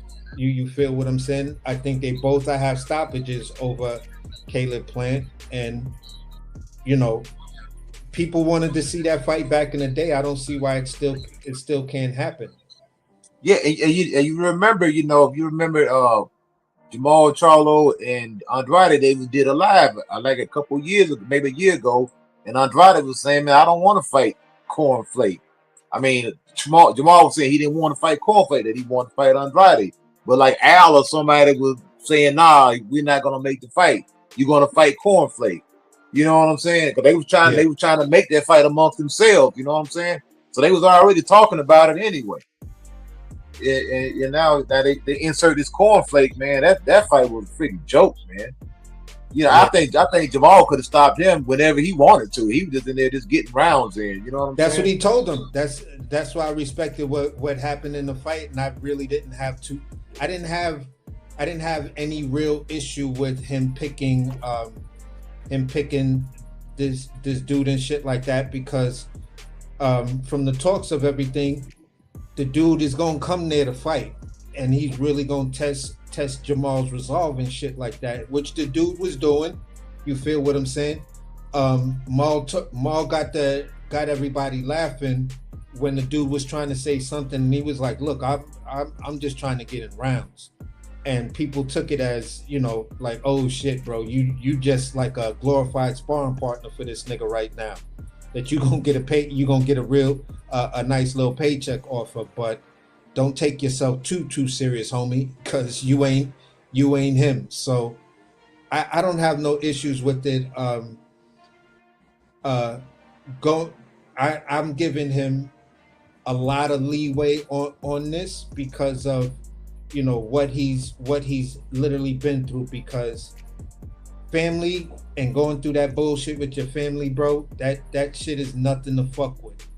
I went through it. It took a dude who was muscular and brought me down to damn near 135 pounds, and that wasn't a good look for me. You feel what I'm saying? So I bounced back from that. I'm not a woman hating type dude or whatever, but at the end of the day, I understand how that shit could fuck a man up. You feel what I'm saying? Especially when you got to go to camp and camp is just a mental thing. It's physical and mental. You got to be focused. So I get it. So what he performed, the way he performed, bro, I'm gonna give you more credit than people give Shakur for fighting Padley and Joseph Parker's knockout of Bacoli, all of that. I give that to me is a solid performance. That's how you come back after what you've been through. That's how you come back. I don't give a fuck about the level of opponent. Yes, there could have been somebody who had a better name but still been at the same level, maybe been over the hill a little bit. You feel what I'm saying? But for me, that's what you're supposed to do. When I put both of them together and run the numbers between how Anthony Joshua came back and one of his fights wasn't even with the real boxer. That might have been that guy's second fight versus how the guy that Maul fought. I'm still gonna give Maul that point. I don't give a fuck about Francis Ngannou's name in the UFC. I know I'm talking about Francis Ngannou, the boxer. You had 2 fights, bro. Anthony Joshua knocked you out, and everybody said AJ is back. Yeah, hopefully, man, to round it out, I'm gonna say this, man. I give Maul that was his get back fight. Now the training wheels is off. It's on the bigger and better things. I just hope he stay focused, and I'm gonna keep it the same way I was in the vein of what I was talking about earlier. It's funny how some of these guys come back, and like the other day I was saying, man, it's almost like with Devin when he came back, it was like people were looking for Egyptian cotton and shit. Like it was like, man, it's just different stroke for different folks. So he got his mulligan with this cornflake shit. The dude was coming off of a 7-win streak after Lara, and now those wheels are off, and so now it should be nothing but the winner of Hamza Shiraz and Berlanga, or maybe or Caleb Plant, or if they want to put him in there with Resendiz. Somebody like that, man, somebody that's either relevant and then done some things and is climbing, or shit, if Canelo say, hey man, yeah, I think you vulnerable enough, I could take you, then do that. So I'm not gonna shit on him. I'm gonna give him a little grace. That's over with. You know what I'm saying? That fight is over with, and it's really left up to what Caleb Plant gonna do, because I think, man, if you slap the shit out of a man when he going through all that bullshit and you took your L, it's not his fault you took that L. So if he want to run it and you available, I mean, you can go do that rematch, but it's probably gonna be the same outcome, with Resendiz. But I think he should give either I like what Coach was saying with Andre. I want to see him get back in the mix, even though I would like to see him get his feet wet before he get in there, because I don't like the narrative afterwards when them guys come right back and get that kind of fight and they get washed or knocked out. Then they say, oh, well, man, look at the PBC. Look at what they doing. It's like, well, we can't have it both ways. Yeah, let Andre get his feet wet. Let Andre get his feet wet. And then, if it's going to be Maul, cool. Or Plant, cool. And then, that way we keep the momentum going on all these guys. But how y'all want to round it out, man? It was good hearing from you again, Coach. Man, I ain't seen you in a minute. For sure. Yeah, man. That's for sure, man. It's good to hear from you, man. Like they even could, I don't know what Ronald Ellis was like. It seemed like to me, and I said it before the fight even happened. It seemed like Caleb Plant had a real fight, and Jamal didn't. I would have went and got a guy like a Ronald Ellis or something. You know what I'm saying? A guy, it's gonna make you fight a little bit. You know what I'm saying? But you should be able to handle. But both of the guys been on the shelf for a long time. Ronald ain't fought a long time either. So basically, kind of getting 2 guys, that's decent. That's gonna get a decent scrap. You know what I'm saying? I don't like to say the cornflake guy, man. In my opinion, that I know he probably had harder rounds in the gym than he had in that fight right there, man. That fight, it was just like watching a guy that was just like level, like Jamal was just levels above him, man. You know what I'm saying? And it was apparent, like from the time the belt, like from the time the paper was signed. We all knew how that fight was gonna go out. I ain't saying go out there and get Jamal knocked out, but at least put on something halfway decent. I think Ronald Ellis would have been a good match. But like I said, Charlo's back. Baby's back. We'll see. Caleb Plant, to me, looking like food. And I understand, it to me, this me. I know people want. I don't really care about. I mean, I watch it, Jamal Charlo and Plant, but it's gonna be hard to sell a fight this off some dude slapping you in the face when you already done shook the man's hand and y'all done basically hugged and made up. You should have, if you was gonna do that, you should have kept the goddamn animosity going, bro. You know what I'm saying? That way it would have been more intrigue. Jamal sitting there asking the man, can he be a model for his clothing line and all that stuff? Man, who does that, bro? Now you want me to turn around and try to sell up? You trying to sell me a fight based on some dude slapping you a year and a half ago, and now y'all done made friends now? It lost its luster. And not only that, the way Plant got beat. Now, it's like, dang, if that dude did it to you, Jamal gonna freaking destroy you. So that when the fighter gets the crap kicked out of him and everybody's seen it, the fight loses some steam. It's natural because the quote unquote right guy didn't win. He kind of messed the bag up. So I don't know, man. It could have been maybe a money thing. Maybe they got cornflake for cheap, just like they got Resendez. I heard he got $100,000 and Caleb got $2 million. You know what I'm saying? So maybe Cornflake was a cheap guy and said, "Hey, we'll pay you $75,000 to fight Maul." He was like, "Cool, run it." So I don't know, but that's how I'm gonna land my plane. For me, I'm gonna say it like this: Maul, congratulations. Now we gotta really see what's going on with you. I still would like to see the Caleb Plant fight because there were some things that I did see that I believe the way Caleb Plant starts might fuck with Maul and like cause Maul to not fight his fight. For some reason, that's what I kind of see. Outside of that, I'll wait and say who I got in the fight if that fight gets made and shit like that. But overall, man, as far as where we are in boxing and boxing fans understanding how they're trying to use on code to control you and control a narrative, that if you don't agree with them and what they're saying code is, then your version of being on code is wrong. If we say, all right, we on code, but we on code for boxing. We have favorite fighters, but if they fuck up and do something wrong, or we see something, we gonna talk about it. You know what I'm saying? And we gonna criticize them because it's just do it because we are fans like that.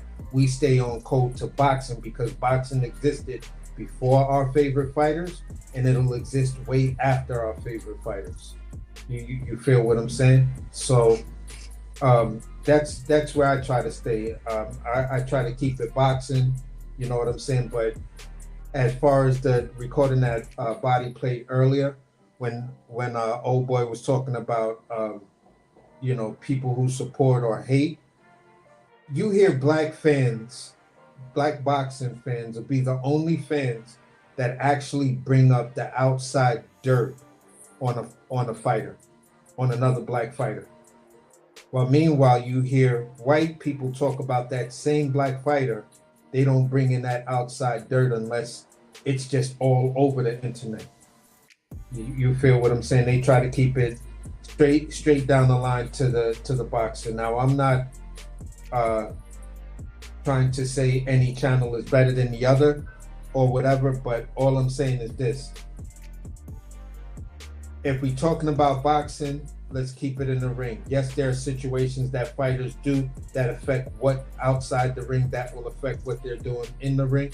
If it's relevant, it's all fair and game, especially when you're talking about doing something that's, highly dangerous to you. Going in there with a tough opponent and you're going through a bunch of mental shit. You feel what I'm saying? Nah, it may not be a good look, so if you're bringing that up, it's fair game. But outside of that, man, great show, Body. I'll land my plane right there and just say, listen, if we're going to support black fighters, just support the black fighter. You know, all that on code shit, the hell with that. That shit don't mean nothing. I appreciate you helping through, man, as always, man. Thanks for your contributions, AC. Thanks for your contributions, Coach. I hope the rest of y'all week is all that y'all desired to be, man. Yes, sir. All right, salute, body. Salute, AC. Y'all stay up. Salute, man. All right. Yeah, definitely. Yes, sir. Peace.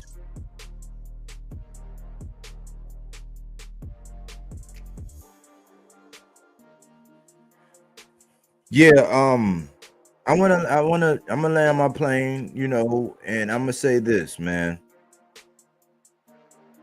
You got to look at these guys that's online every day, all day with the same old rhetoric.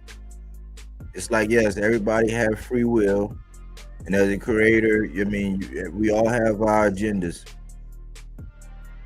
You know, mine is really to talk about boxing in a responsible way.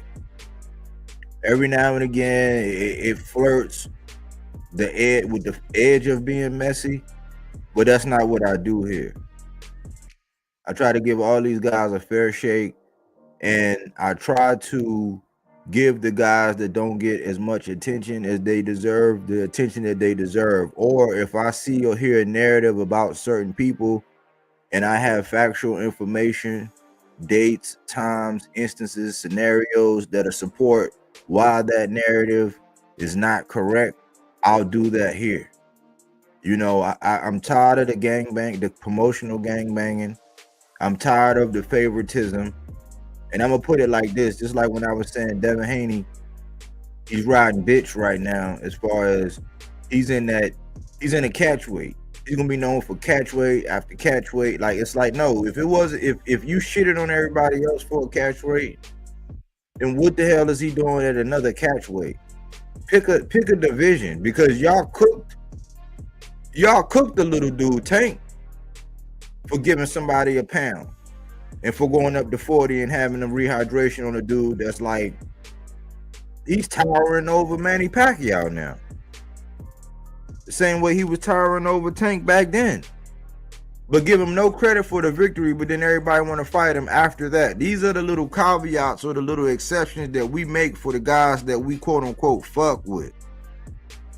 But we can only keep it real when it comes to Tank. It's like, no, if your definition is the shit that y'all doing and saying about somebody like Tank, if your definition is keeping it real, and you're able to do that and say some of the things and allow some of the things to be said about him, then keep it real when it come to Boots. Keep it real when it come to Devin. Keep it real when it come to T.O.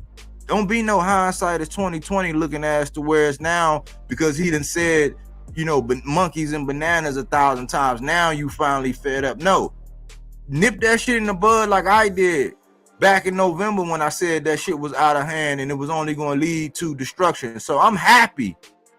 I'm like the Grinch that fight ain't happening. Why? Because Devin ain't representing the culture. Devin represents DHP. His father represents DHP. They do whatever's good for DHP. They'll tear down anybody in the way of DHP, anybody who even say anything. They, like I said earlier, they can't even take a compliment right.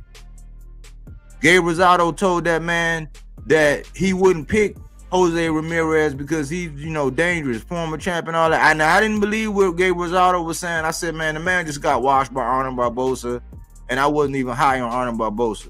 Straight up and down, no special effects. And it was okay for Devin to pick the loser of that instead of the winner in Arnold Barboza. And we made an exception for that. And we want to praise him for what he did with Jose Ramirez. And that wasn't a boxing match. That was a fencing contest.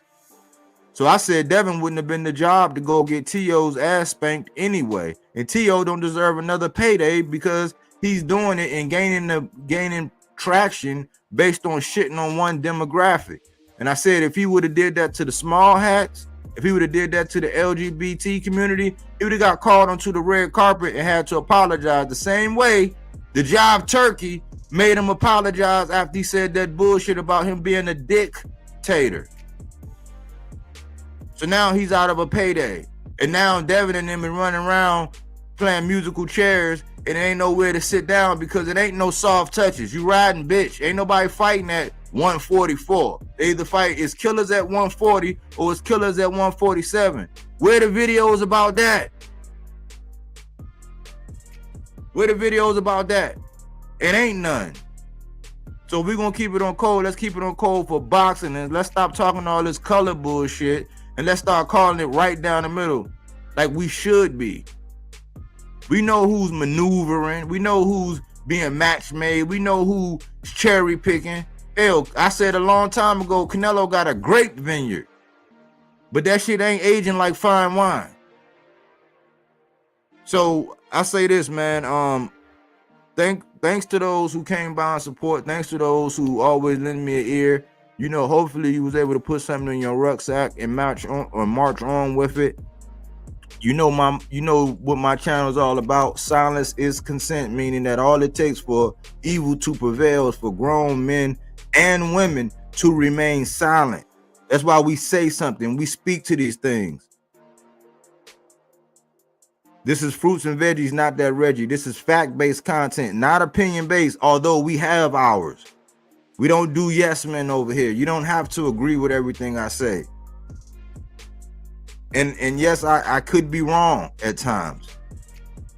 But let's get boxing back to a responsible place where you can go and talk boxing. You can keep it boxing.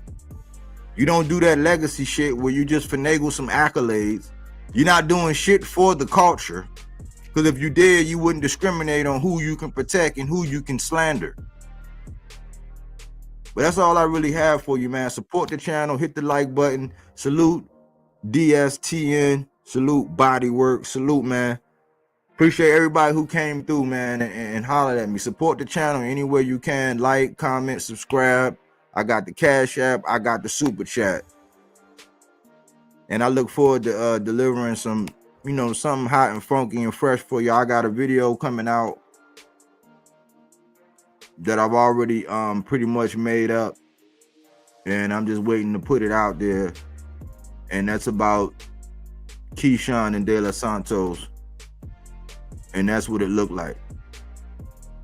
So I look forward to that. I hope everybody enjoy the rest of their week. That's it for the next time, man. But let's we're gonna be quote unquote on code. Let's be on code for boxing, not just your favorite fighter. Thanks for tuning in here at Bodywork Boxing. But we don't take things for face value. We do that body work. He didn't want to box. He wanted to actually prove that he could punch with you. He was like, what the fuck is this nigga, right? Oh, okay, you want to go to sleep. You tired. Welcome to Bodywork.